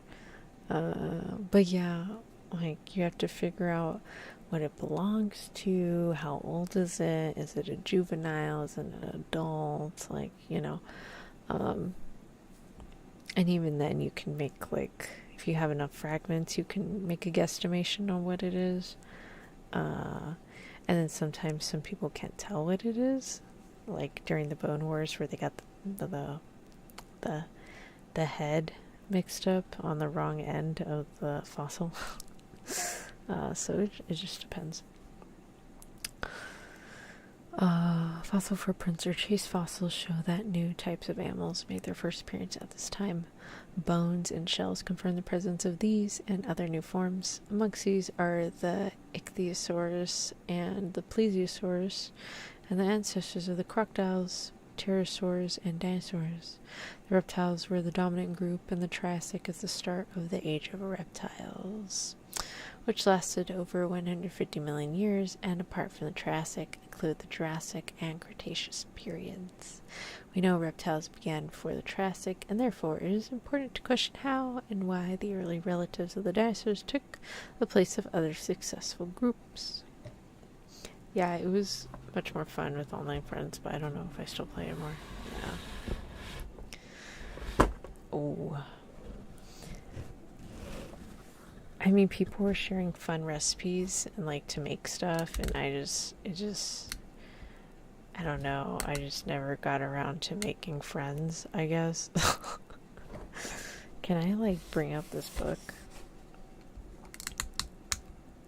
Oh, there we go. Close enough. Alright. We have seen that early reptiles were often heavily built with their limbs placed well away from the body. It's like a piece of paper sticking out. They walked like modern newts and salamanders, the ancestors of the dinosaurs, the thecodonts. Thecodonts improved on this by bringing their limbs closer to their body. This helped them to move more quickly and to catch and eat slower animals. The thecodonts were meat eaters, and unlike early reptiles, their teeth were set in deep sockets. Throughout their lives, these teeth were replaced by new ones from below. A simple experiment with a small tube and 2 pencils will serve to explain this process. Take a pencil and place it in a tube, which is slightly shorter in length. Then push the second pencil into the tube from below. The original pencil, like the old tooth, is pushed out and the new one takes its place. Damn. The thecodonts were more advanced reptiles. Their new limb structures, the deep-set teeth, and the armored skin helped them to become truly successful. A typical thecodont was Mandisuchus, which grew to the size of a crocodile. It lived over 200 million years ago, but unlike the crocodile, it lived most of its life on land. Mandisuchus was a member of the Pseudosuchian thecodonts, the group from which both the crocodiles and dinosaurs developed. Other Pseudosuchians, or Ornithosuchus and Staganolepus, and they show that different types of animals occur within the same group. Ornithosuchus was lightly built and walked on 2 legs. In our picture, it looks a very active little character. It is reasonable to assume that this animal could easily be the great-grandparent of small meat-eating dinosaurs of later times. Staganolepus, on the other hand, was like Mandisuchus and walked on all 4s. Its back was armored for protection. The Pseudocians lived in the same areas as another thecodont group called the Phytosaurs. At first sight, these animals look very familiar to crocodiles, but differences do occur, for their nostrils are placed just in front of the eyes, and their hind legs are very long. A typical Phytosaurus, its long limbs and high-placed nostrils were ideal for a life in the water. The long snout, which rows of sharp teeth, could quickly dispose of any fish and swam too close. Alright, so there's the Mandisuchus, there's the Ornithosuchus, and there is the Phytosaurus. I don't know, just for a crocodile to have legs that long just seems very cursed. I still keep my copy newly for the 3DS for memories, even though I've sold my 3DS. Cartridge is probably long dead now, though. I didn't know you were reading a book about dinosaurs. I think you're naming out different diseases. You're like, damn, what medical book is she reading?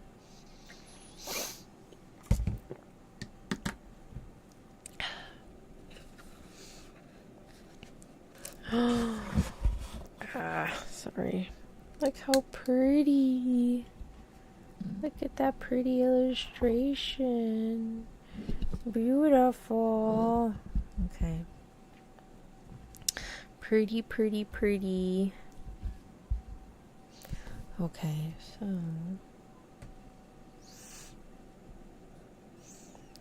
Oh my god, we have so many more pages. Just a heads up, once it hits like 9, it's gonna be 9 in like 20 minutes.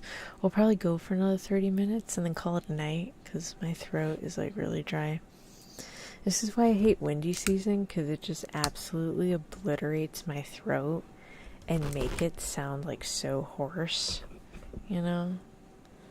Like you would either think I'm a smoker, I'm sick, or some other strenuous activity. Cough, cough. Anyways. But yeah, that's what dust does to you. Ravages your throat.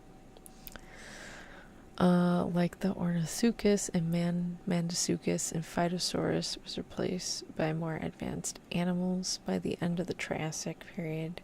In the case of the Phytosaurus, the true crocodiles evolved to occupy their habitats, whilst the Pseudosuchians found it impossible to compete with early dinosaurs. One of the earliest known dinosaurs is Plateosaurus. Plateosaurus, it is very large in comparison with its distant relatives, with adult forms reaching 6 meters in length. In the upper Triassic, we would have found Plateosaurus at the side of a lake, feeding on soft plants such as ferns, cycads, tree ferns, and horsetails. It uses its long neck to reach a clump of the plant. The head is small. Head is small and the peg-like teeth crush the soft vegetation. Animal walks on all 4 legs. Sometimes, however, it stands or moves around on the back legs only.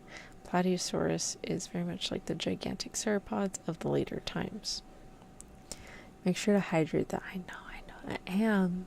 I'm drinking as much as I can. It just feels like it's not doing anything.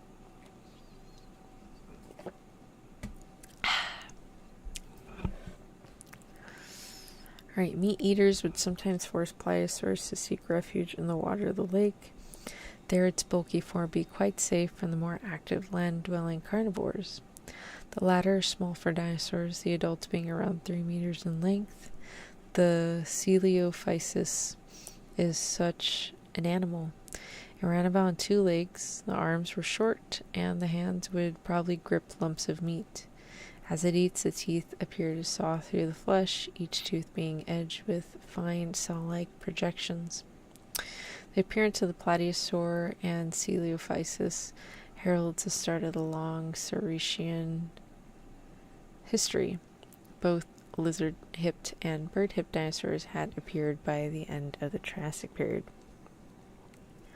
The first ornithischians were plant eaters, and they lived at the same time as the plateosaurs, some 200 million years ago. At first, they were quite small, measuring about 2 meters from the nose to the tip of the tail.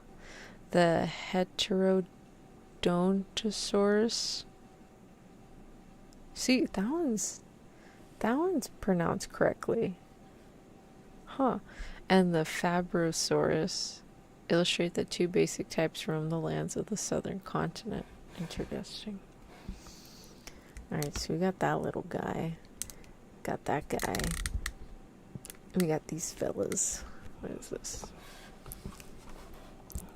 Besides the Triassic Lake, 2 large plateosaurids feed on the lush vegetation. Small carnivores, so the hunts nearby, and a Phiosaurus lives in the quiet waters. That's cute.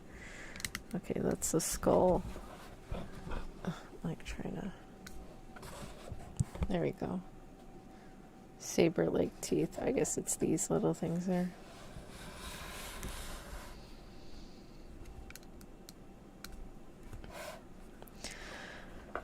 The very name Heterodontosaurus suggests to the paleontologist an animal with different types of teeth, and the illustration on page 18 shows this to be true.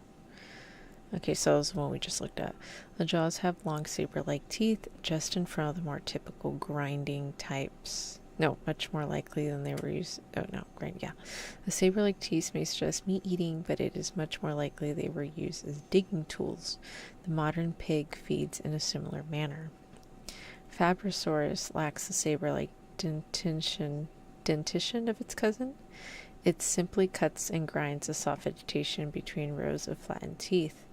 The ornithischians and saurischians continue to increase in numbers and variety from this time onwards. They will rule the lands of the Jurassic and Cretaceous periods. Their appearance in the Triassic heralds a long and successful reign, but it is really only one important rung in the long ladder of evolution.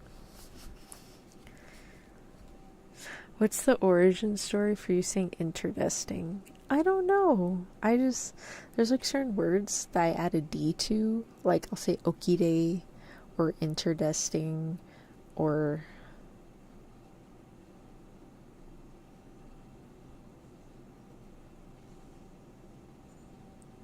jeez, is that the wind outside? My God, it sounds like it's raining, but oh no, it's a plane. It's an airplane.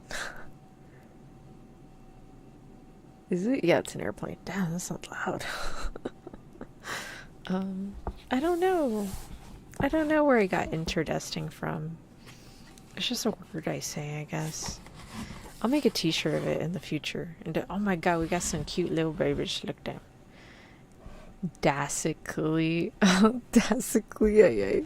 That can be your special word, Feilong. Okay. Okay, the Triassic could be described as having many such rungs, for before the dinosaurs we saw that their ancestors, the Thinkodonts, had replaced the mammal-like reptiles as the most important group. Some of the mammal-like forms survived in the Jurassic, but in real terms their day had passed. Oh my god. The mammals in the form of the Megazotrodon and its cousins evolved from these reptilian ancestors over 200 million years ago. How strange it must have been to be a very small furry mammal among monsters such as the Plateosaurus and the Phytosaurs. It is thought that the Megazotrodon and others were shy, nocturnal creatures which fed on insects and plants. During the day, they could have been attacked by the two-legged meat-eaters like Coelophysis and its relatives. Other changes in the Jurassic period include the replacement of the Phytosaurs by crocodiles and appearance of the first flying reptiles. Ooh. In the seas, reptiles became the dominant group.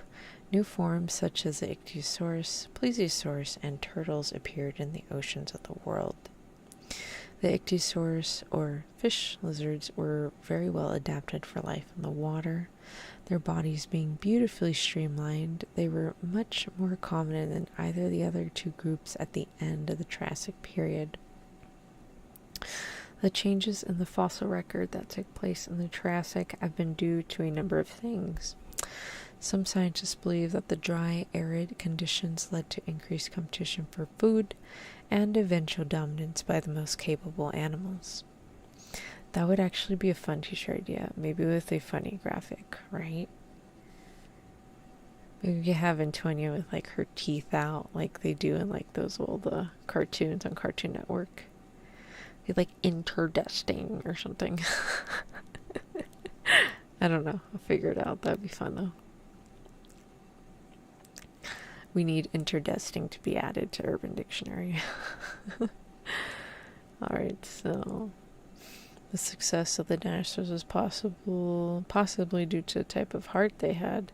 In many recent reptiles, the heart, unlike that of mammals or birds, is a rather primitive structure.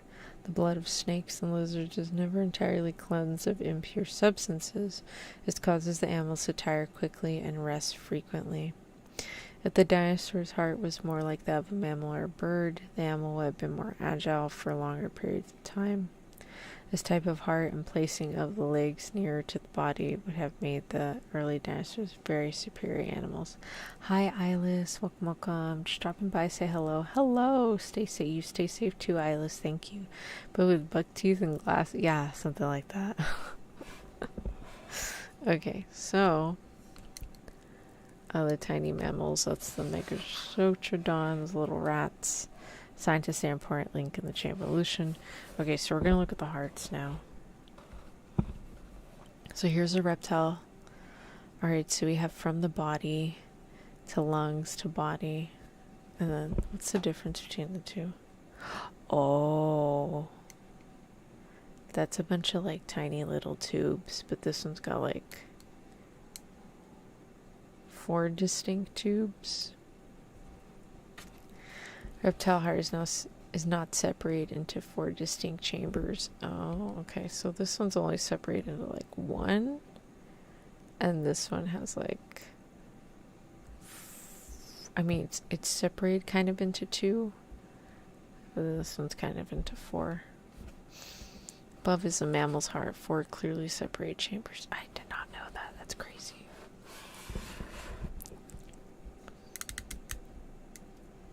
Alright, well, dinosaurs ruled the earth. The Jurassic period, 136 and to 193 million years ago. The climate of the Jurassic period was very different from that of the Triassic. It was wetter, and as a result of the increased rainfall, the plants are more varied and luxuriant. Landscape was reduced to low hills, and sea had invaded many lowland areas. Damn. Oh my goodness, I'm sorry. I ate like 3 slices of pizza today. They were all veggie pizzas, but damn.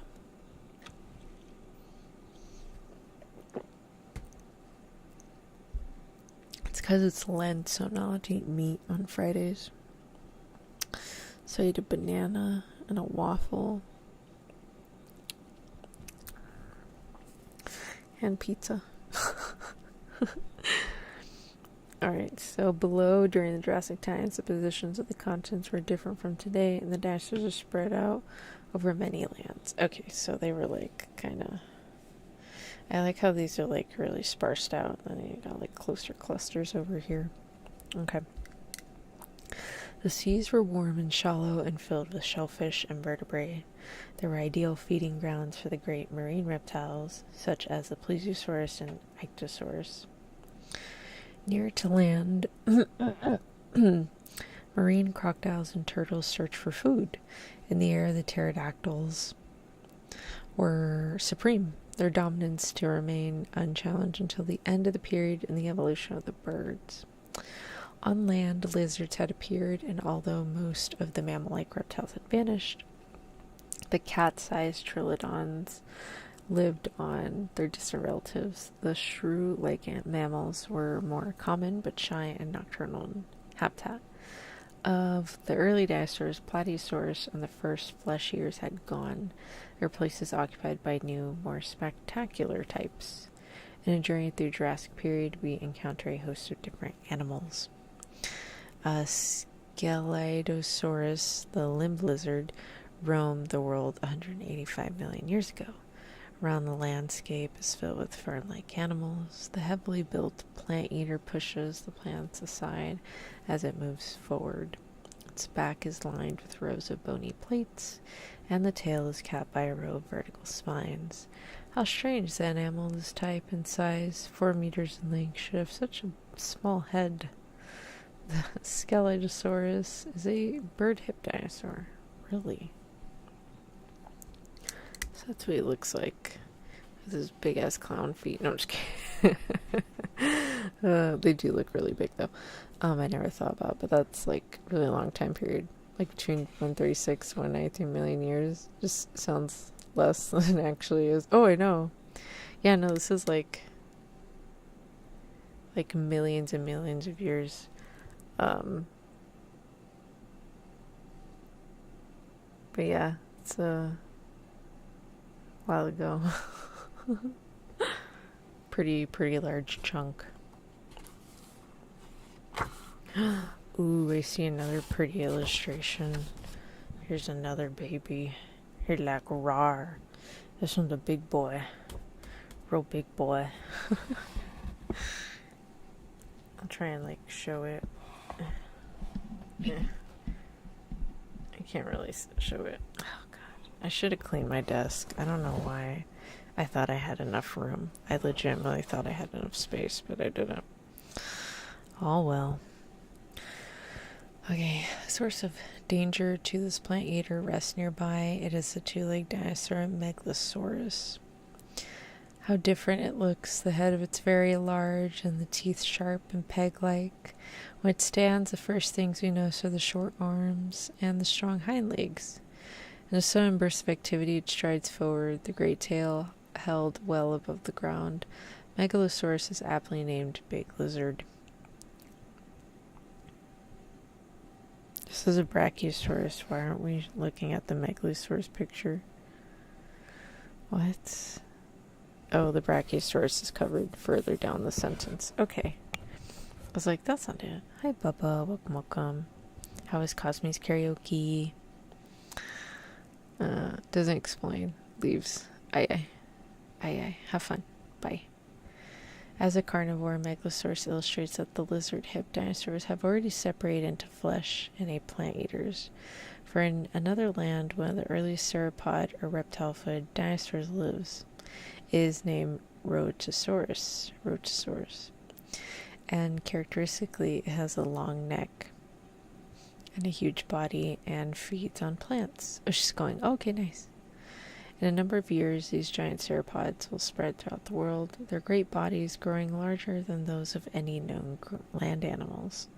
The spread of these enormous beasts in many lands may have been helped by the great number of swamps. The weight of the body may have forced the animals to spend most of their time in the water, where much of their weight supported for them. They'd be able to move about more easily. In the Upper Jurassic, 140 million years ago, the lands of our planet would have been dominated by the sheer size of these monsters. The remains of Brachiosaurus are found in the United States, so I have a chance, what you're saying. I'm just kidding. And East Africa. These show that it was the greatest of all known land animals. It is possible to estimate the weight of between 40 to 70 tons. Okay, is just, why is that spelled weird? Is it tons? Or is that a different word?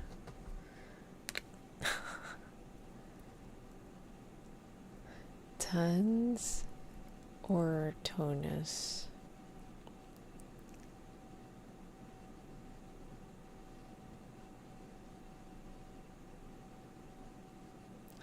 Those are two different metrics.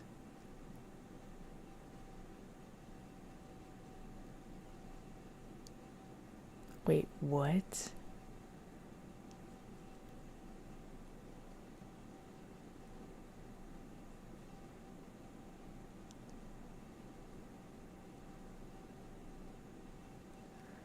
What the hell?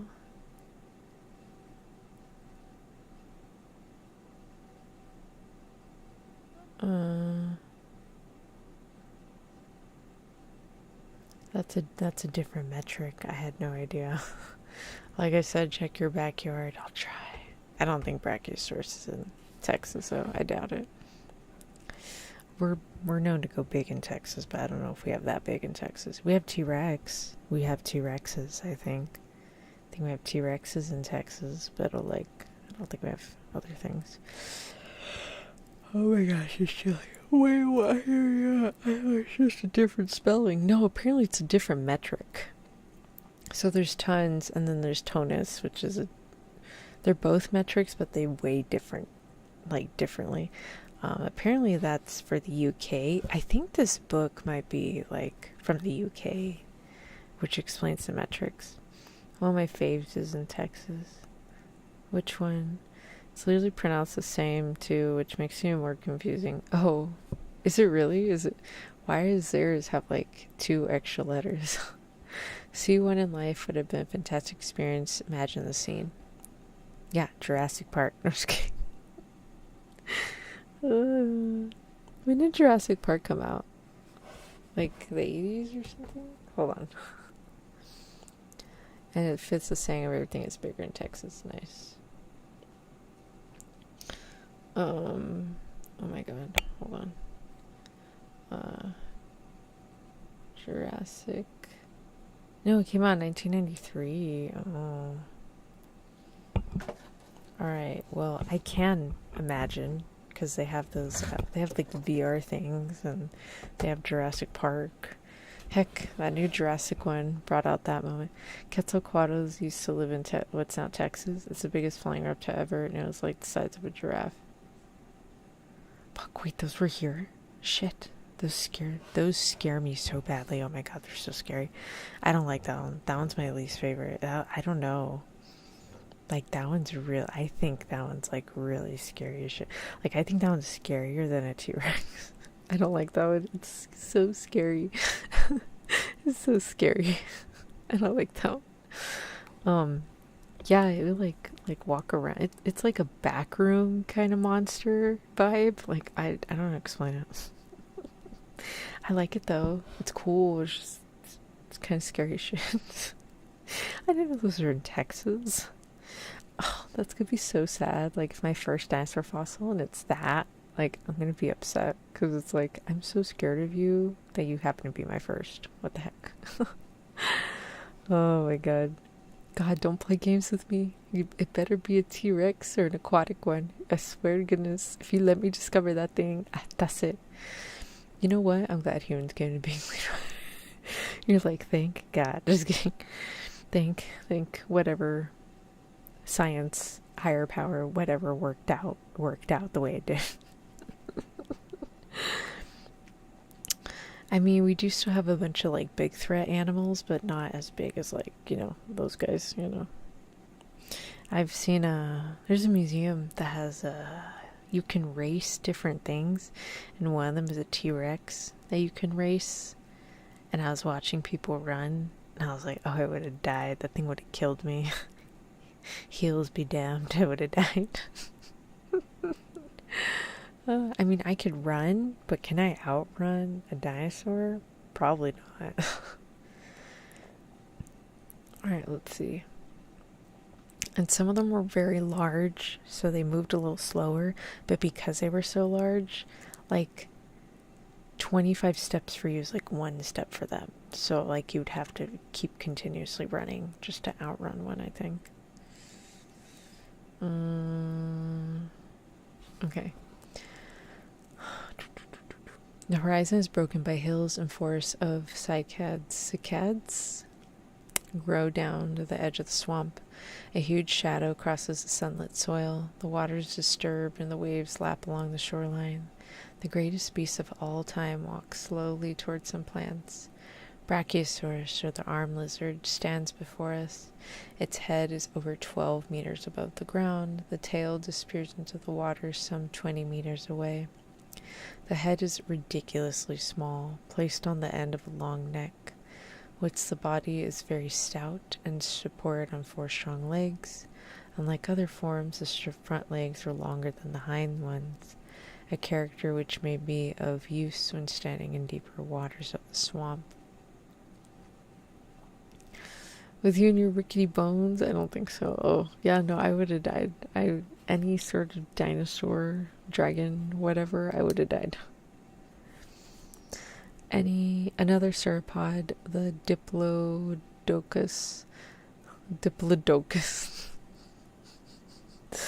There's a dino named called Papasaurus. What the hell does that look like? What is that? Is it a dog? Just kidding. It's a Papasaurus. That sounds really cute. Papasaurus. Oh my gosh, he's got little spikies. Oh my god, he's so cute. If I was like in the Flintstones, I would definitely have this little baby as a dog. Oh my god, he's so cute.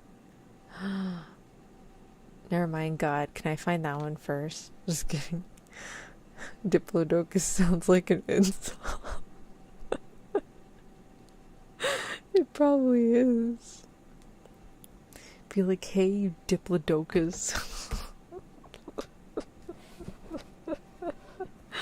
I'm gonna tell it to somebody. Next time they piss me off, I'm gonna call them a Diplodocus. Like, you're a freaking Diplodocus dipshit. Just kidding. I'm gonna use it on someone one day. Well, screw you, Diplodocus. Like, they'll ask you to call me dipshit. No, I call you a Diplodocus. It does sound like an insult. That's so cute.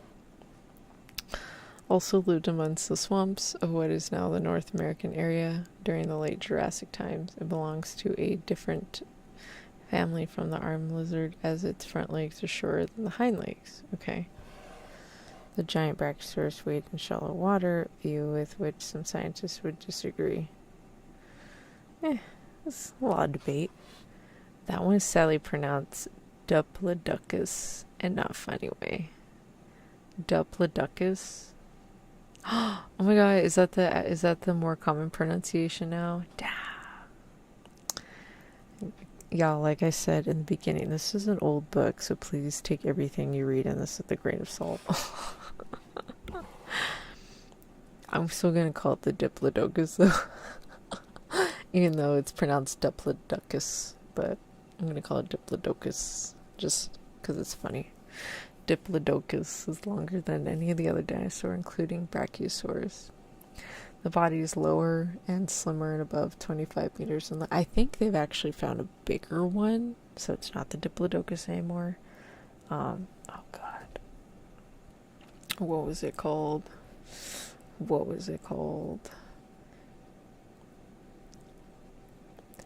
Brachiosaurus oh no, Brachiosaurus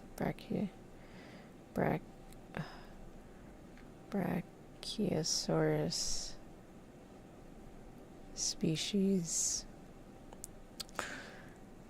Yeah, the Brachiosaurus altithorax is the largest and only recognized species within the Brachiosaurus genus. What was the one that they based the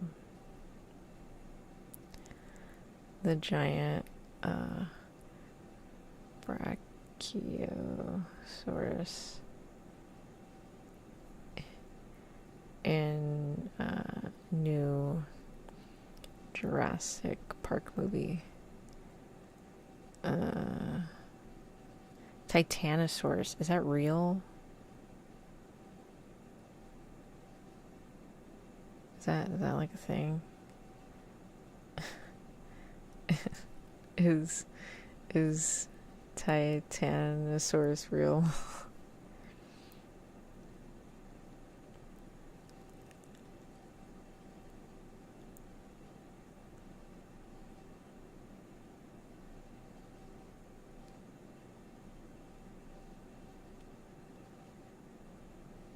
Thanks, huge. Is a dubious genus of sauropod dinosaurs first described by Richard Lydecker in 1877. Okay, so like we for sure. Okay, Titanosaurus. Forests of today's Patagonia. Oh, that's cool. That's cool. Yes, that one, the Argentinosaurus. Okay, yeah, I was like, I didn't start with an A. I was gonna say the biggest one started with an A. Yeah, it was the Argentinosaurus. It was that one. That's what I was thinking of. There's no way it's pronounced like that when it's spelled like that. I don't know, man. Like, there's a bunch of pronunciations that don't make sense. Google says the longest sauropod now is Supersaurus. What the frick? What is that? I think the most common sighted largest sauropod was, yeah, that's what I was thinking of. It was like Artha or something. But yeah, the Argentinosaurus. Let me guess, was found in Argentina. Okay. The lower body is lower and slimmer and over 25 meters in length. The tail ends in a long whiplash, and apart from its great size, is the only defense the animal possesses against attack. The Diplo... What's it called? Diplodocus may also use the whiplash to anchor itself when the water is running strongly. The great padded feet may help in this way too, for although they look like those of an elephant, they are powerful claws. Damn.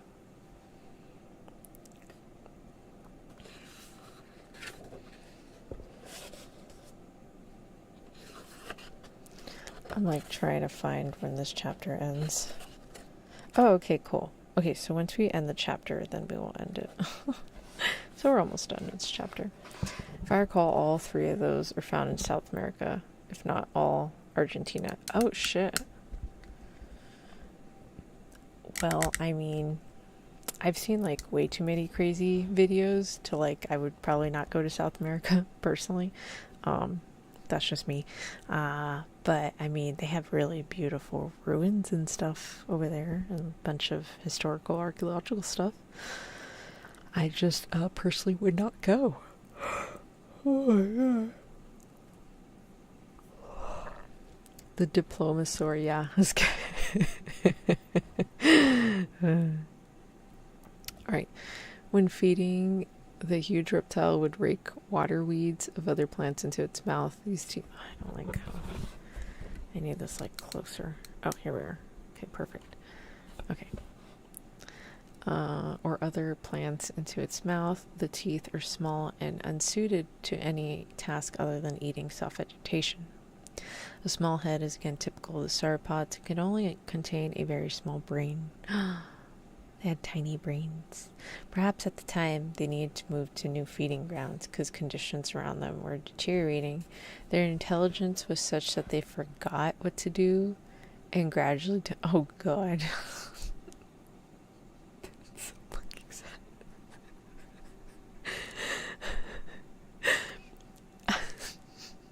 Their intelligence was such that they forgot what to do and gradually died in an inhospitable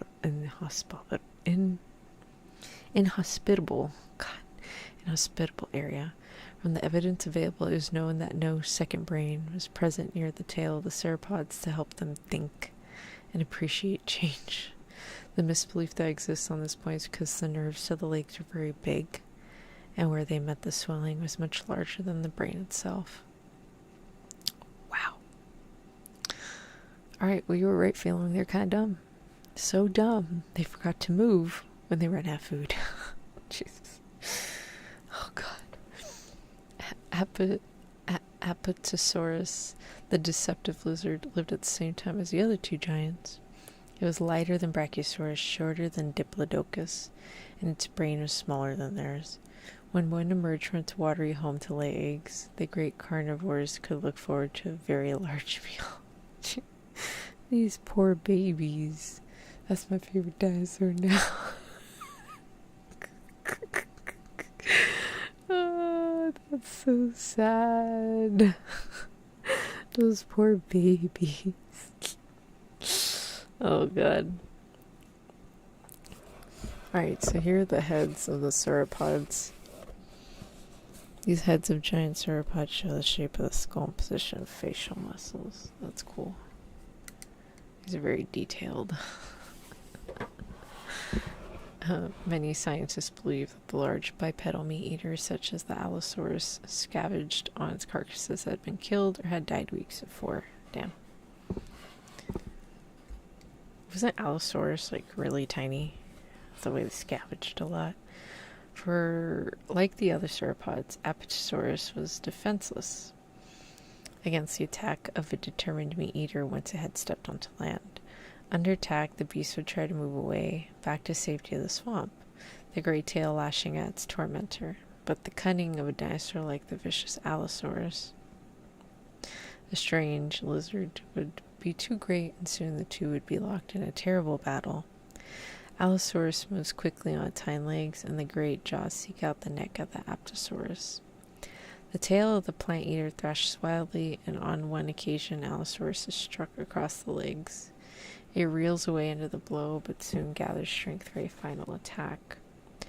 Apatosaurus struggles to reach the swamp in safety, but this is not to be. Blood pours onto the sand at the water's edge, and great beast collapses. The carcass has been cut in many places during the battle, and blood covers the jaws and sharp claws of the Allosaurus. This is kind of graphic for what I deem to be a children's book. What the heck? The largest carcass of the great sauropod will probably feed many flesh eaters, and the Allosaurus itself will return several times to pick up the massive bones.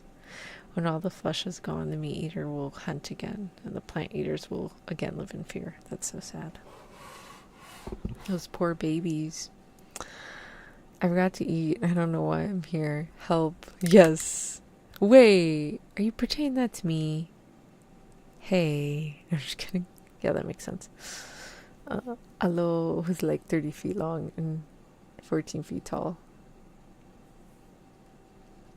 They were tiny, right? Like, they weren't as big as like other dinosaurs, if I remember correctly. Or am I getting that mixed up with something else?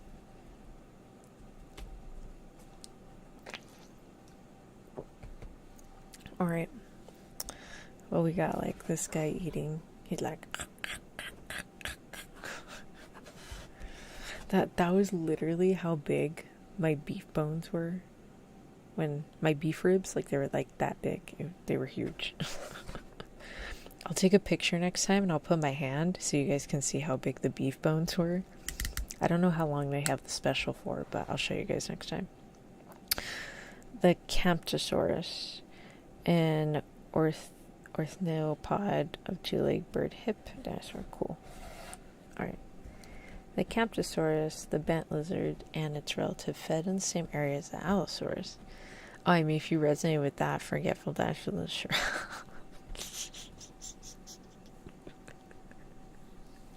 I feel like I walked into that one, but that's okay. Its relatives feed in the same area as Allosaurus, but they are plant eaters and only half the length of the carnivore. Different individuals range from 2 to 5 meters in length, and the small ones could disappear in one swallow into the stomach of the strange lizard. Damn. One swallow.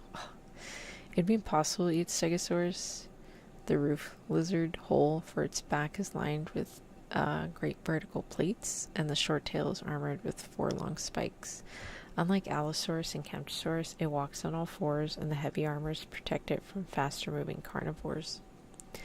Stegosaurus lumbers slowly through the ferns, looking very much like its distinct relative of the lower Jurassic. The head is very small, and the jaws are beak-like. As with the other armored dinosaurs, the roof lizard is bird-hipped, and the hind limbs are much longer than the front pair. In searching for some succulent fern fronds, it walks close to the swamps where the sauropods live. Several heads dot the surface of the water. In some cases, only the high-placed nostrils indicates the position of great monsters. The mud of the shoreline and soil beneath the cycads, I still don't know how those pronounced, is covered with small footprints. They must belong to dinosaurs less than a meter in length. The same prints could be found in many places at this time, including what is now North America and Europe. From their shape, it's likely they belong to small theropods or beast-footed dinosaurs. These creatures are lightly built, moving about quickly on long hind limbs. Their arms are small and slim, the clawed fingers being used for grasping small ground-dwelling creatures. Compsognathus.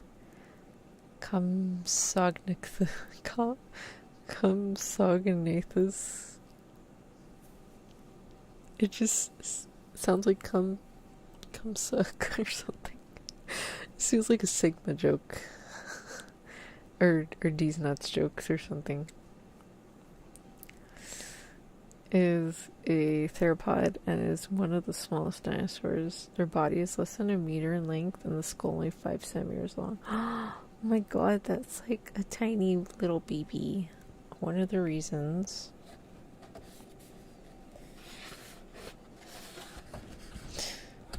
oh my god, is it these little sweeties? They're so tiny.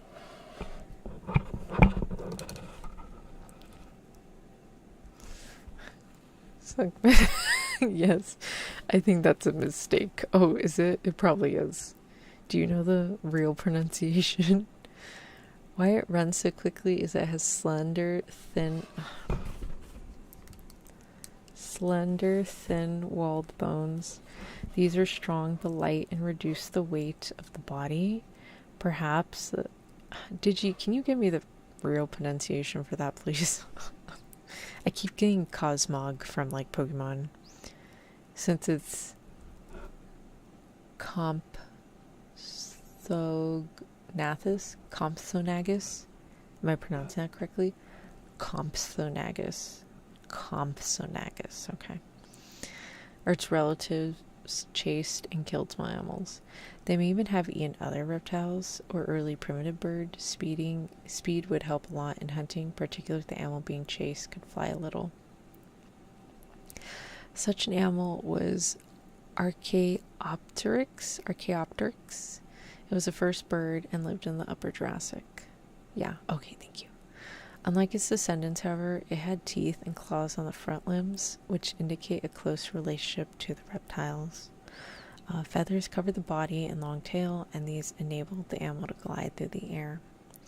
It probably spent a lot of its life on the ground, and if attacked, would run and launch itself in the air like a chicken.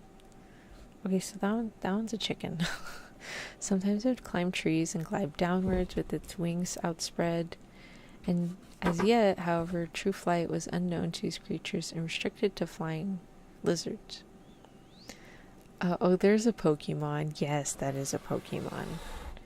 Yeah, that is a particular Pokemon, that little guy. I hate that the illustration's been cut, but whatever.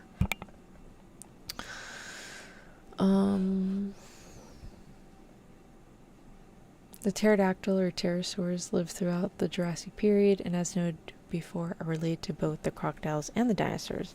They are not, however, the ancestors of birds.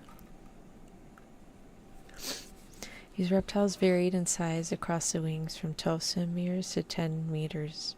Like bats, they were lightly built and rather ugly. Oh, well, that I agree. The head was large. If it's the ones I'm thinking it is. The head was large and the jaws filled with sharp teeth. A great wing-like membrane stretched from the tip of an elongate forefinger to the hind leg.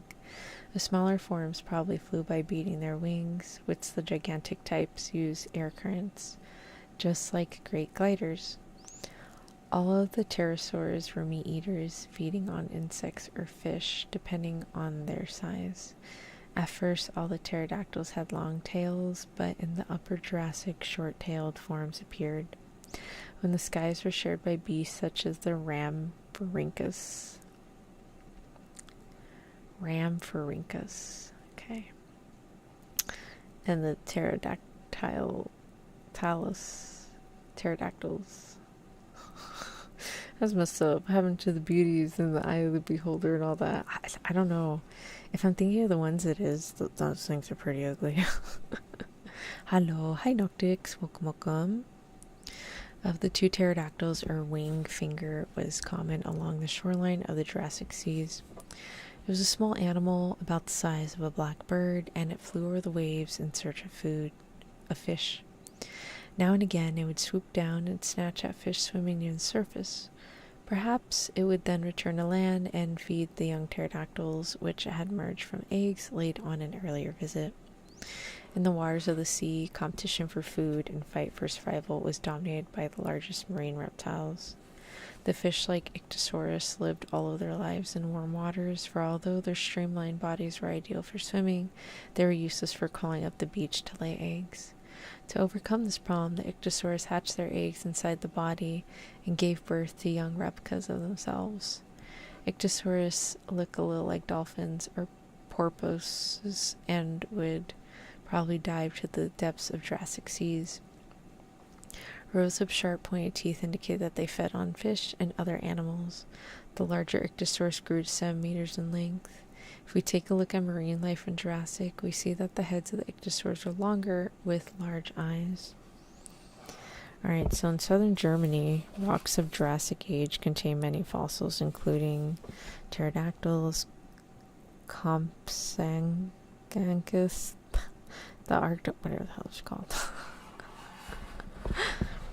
The limbs are fin-like, the front ones being much larger than the hind pair. The high triangular fin on the back is like that of a shark.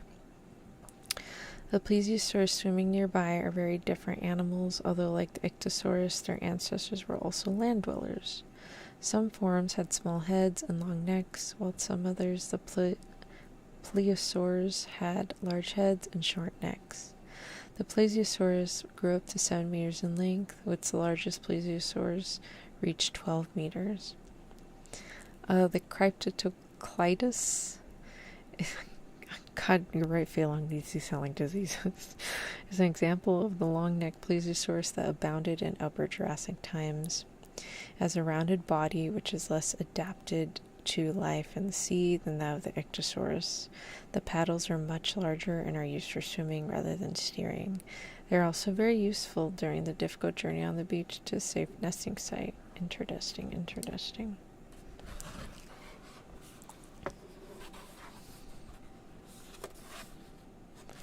Oh, don't mind my strawberry shortcake pullover.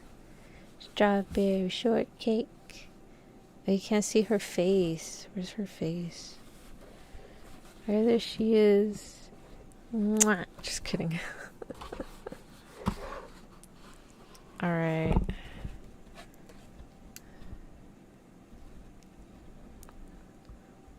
Those are kind of cute. What is this? The Cryptocleidos probably laid eggs on land rather than giving birth to live young in sea. The Geosaurs had paddle-like limbs and fish-like tails. Nice. I'm curious, how do they extrapolate so much with such little to go off of? I think they just kind of like compare and contrast with what they have and just kind of make it work. I think the best way to explain it was in my Twisted Wonderland game. He was trying to translate a book that was in the ancient language. And so basically, he just kind of picked out vocabulary that they were aware of and just kind of linked it to other words. And then he knew the context of the book. So from there, he just kind of had to figure out which words sound similar to other words or find links between the words. So I think what they did is just kind of found links and relations to other fossils they currently had and just kind of came up with theories and assumptions on the dinosaur. Don't quote me on that though. Unlike the ichthyosaurs, these monsters could not give birth to live young, and therefore it is probable that the females laid their eggs on land. Well, a fantastic sight must have been to see these animals, perhaps in hundreds, clumsily lumbering up a secluded beach. Wait, what? These would be on land? Or maybe that is the Loch Ness Monster. No, I'm just kidding. I like how the illustrations kind of make them look a little fuzzy. Lots of times remains are fragments they will go off of on their relatives in the same family. Oh, okay. So they'll look at relations and go from there.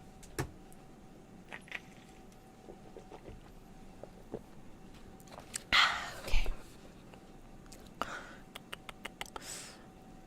When the young plesiosaurs hatch, they'd probably face all the problems of survival of a young sea turtle.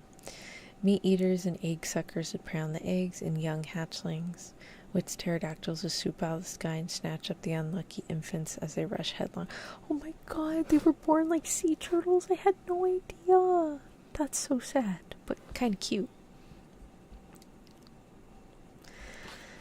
The tiny plesiosaurs who reached safety of the water probably swam many hundreds of miles to their feeding grounds.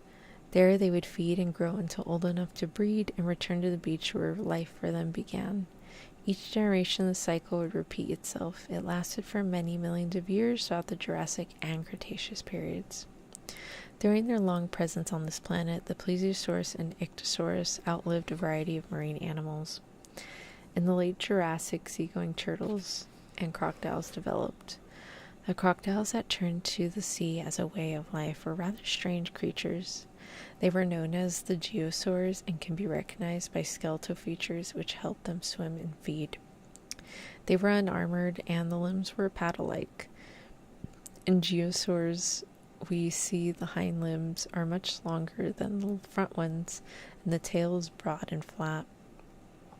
In fact, it is very similar to the tail of an ichthyosaurus, and it enabled the sea crocodile to swim very, very quickly. Like Cryptocleitus, geosaurs spent most of their life at sea, only going ashore to lay eggs.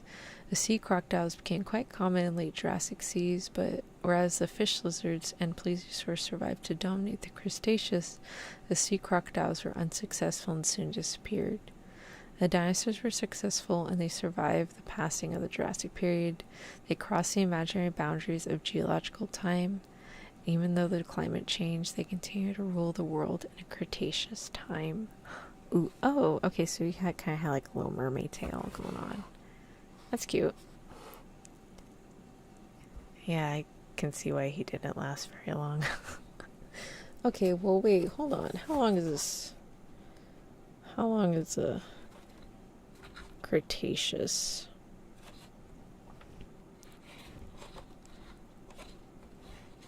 Like, how long is the chapter?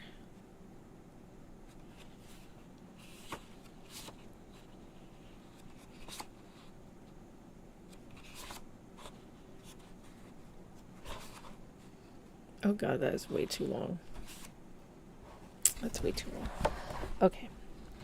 I will make a poll later to see if you guys want to finish this book, but I think for right now we're just gonna have to pause. Oh my gosh, it's Lapras, but less pretty. You're like, oh no. Okay. Alright, what page are we on? 28? Okay. I mean, we're pretty close to finishing it. We have like 14 pages left. But my back is starting to hurt and my throat's hurting like a lot. How much was left? I think it was like 14 pages. Let me see. Let me count it. Give me a second.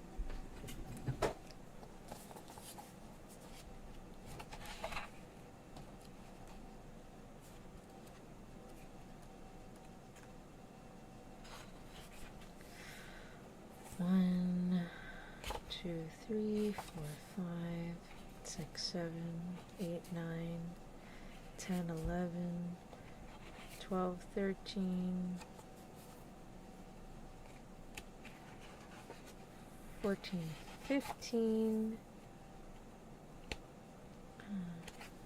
16, 17.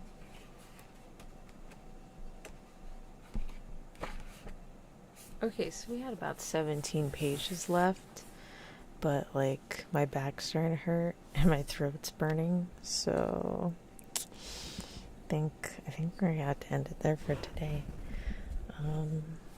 But yeah, thank you everybody for joining me. I really appreciate it. I hope you all have a wonderful rest of your morning, afternoon, and or evening, and whichever part of the world you're in. I believe Cosme might still be streaming, so let's go ahead and raid. I think she's doing karaoke, if what Bubba told me was true.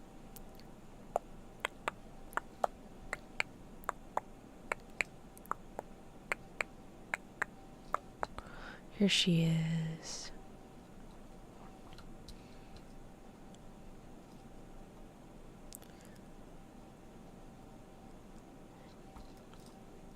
Cool.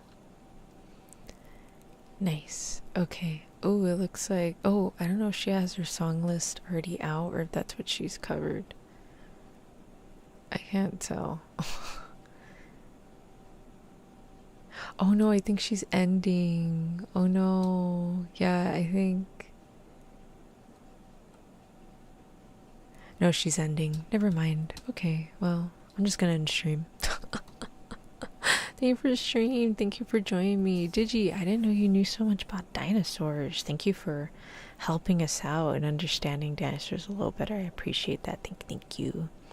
Well, there's another ring stream. Hopefully I've forgotten another system for that. Doesn't involve ripping your back, right? I think if I have a chance tomorrow, I might clean my desk. I keep saying I'm going to clean my desk, and I just don't get around to it. But my room is a bigger mess than my desk, so I don't know. I think I do want to finish reading it, though. It was really fun. I wanted to be paid until I just... Oh my gosh! Alright, well, I'm glad you kept up with your studies until, like, high school. Oh, shit, no, I gave up really fast. I gave up, like 5th grade. My father broke the news to me that I would probably have to travel out of country to go excavate and stuff. And I was like, oh, no. I'm, like, a frail baby vampire, okay? Like, well, I'm old. Like, human years, I'm old to you guys, but, like, vampire-wise, I'm, like, still kind of young. I'm youthful. But, yeah, I'm, like, really fragile. Very fragile. Yes, the fragile is from a Christmas Story. And, yeah, So I had that popped a few bubbles there, and I was like, nah, it's okay. I'm just gonna do something indoors. Damn, sorry about y'all's losses. Nah, it's all good. Hey, like, just some disciplines, like, literature, science, just some disciplines, that just you either make it or you don't, and then you pursue it or you don't. I think to get a lot of those high paying positions or like very important positions in those fields and disciplines, it's like right place, right time kind of situation. Because obviously you see so many cases of people pursuing those disciplines and fields, and they end up as professors or they end up as teachers and not really in that field. And they're teaching people how to get into that field, and sometimes you do and sometimes you don't. I remember I had an old manager from that horrific place. I was the only kind person, and she got a new job, so there's no more nice people there anymore. But I had a manager, and she actually got a teaching degree for English, but unfortunately, like the benefit, like she had a bunch of medical problems, and so the benefits for teaching just were not good. So she had to stick with like a lot of retail jobs that had better benefits for like her health emergencies and whatnot. So yeah, it is unfortunate. Most of the time you'll be paid horribly from what I know. Unless you go professor route at a uni. Yeah, but even then you have to like stay on at a university for a very long time before you start seeing any sort of benefits. At least that's how some of the professors explained it when I was attending university. But yeah, just some fields and disciplines, it's really hard. You're telling me I won't get the exact same career that I pursued in college? Yeah, exactly. But yeah, it's just, I mean, I wasn't expecting to be a photographer for minerals. I was not expecting that at all, and I'm having fun. Oh my god, I got flashed by boobs today. I was walking by and they were setting up the tables for next week, and I guess they sculpted a new sculpture out of orange calcite and green calcite, and it was like one of those sculptures of like you know those body sculptures where it's like the limbs are off, like there's no head or arms or legs, and it's just like the torso portion. Yeah, well, it was a woman, and I was walking by and I was like, oh my god. Like, I was so surprised. Like, it wasn't even the sculpture surprised me, it was the fact that like the nipples were carved on it, and I was like, what the fuck. I didn't want to look like a weirdo and like take a picture of it because I was so shocked. But the bust, yeah, but like usually, I don't know, like usually when I see like the sculptures they've done before, literal bust, yeah, a bust, and like it just had like the legs bent, well, the thighs bent a certain way, and then like the arms. I wanted to take a picture, but like everybody was in the room, and I was like, oh, never mind, I'll just take a picture next week when I come in early. I'll take a quick photo, because I was just surprised to see it, and I was like, what the frick? Like, I've seen some sculptures and stuff they do. Those are the best part. Of course they'd be carved. Oh my god, like I was expecting it to be smooth, because I've seen them have sculptures, like different other sculptures, and it was more smooth designs. Like marble sculptures I've seen, they've done smooth, but that one just like threw me off, because I was like, oh my god, nipples, what? Like, I was surprised, that's all. I am curious who's going to buy that. I don't know if I have to go buy it, or if I have to take photos of it and upload it on the website later. I don't know. A lot of these things I really genuinely don't know if they're going to sell or not right away. I don't know if it's gonna sell. Like, wow, Krisha bus is a whole another level of low. I was just surprised to see them. I wasn't expecting to see that. Okay. Usually we get like other decor stuff, like bowls and stuff, but like that was just like, that was a bus, and I was like, oh, that's cool. But then as I was walking by, I was like, surely by some old man. I mean, I don't know the ratio of male to female artisans in for our product, but like, I don't know. They just kind of do what they want to do at that point. I don't know what they do. But yeah, I just thought that was interesting. I was like, oh, chat's not gonna believe me. It's a titty. Anyways. Alright, well, thank you everybody for joining me. I appreciate it. I hope you all have a wonderful morning, afternoon, and or evening, and whichever part of the world. I love you. Mwah. Mwah. I love you. Alright, I will see y'all next week. I'm only gonna be streaming Thursday and Friday, because I am busy Monday. So I'll be streaming Thursday and Friday. Genshin, obviously. And then I don't know about the other day. I don't know if I want to do like continue with the Nonary games, or if I want to do like really chill Octopath grinding stream. I don't know. I would have to come up with like talking points or something, but we'll figure it out. I understand that one time I spotted a mannequin at the flea market with a huge oh my god. I've seen people with like actual people with huge butts, and I was like, That looks like it. Like I've seen some women with butts that literally look like they got like 2 dodgeballs and pasted them on their butt. That's how big they were. I was like, damn. And then their legs are like really skinny. I had to double take and I double back for another. Okay. All right, well, I'm gonna let you go. Bye, everybody. Love you. I see you next week. Bye, everybody. Bye, bye. Okay, I'm gonna put the background music on, but I'm gonna do it like really low. Okay. Bye, everybody. Bye, bye.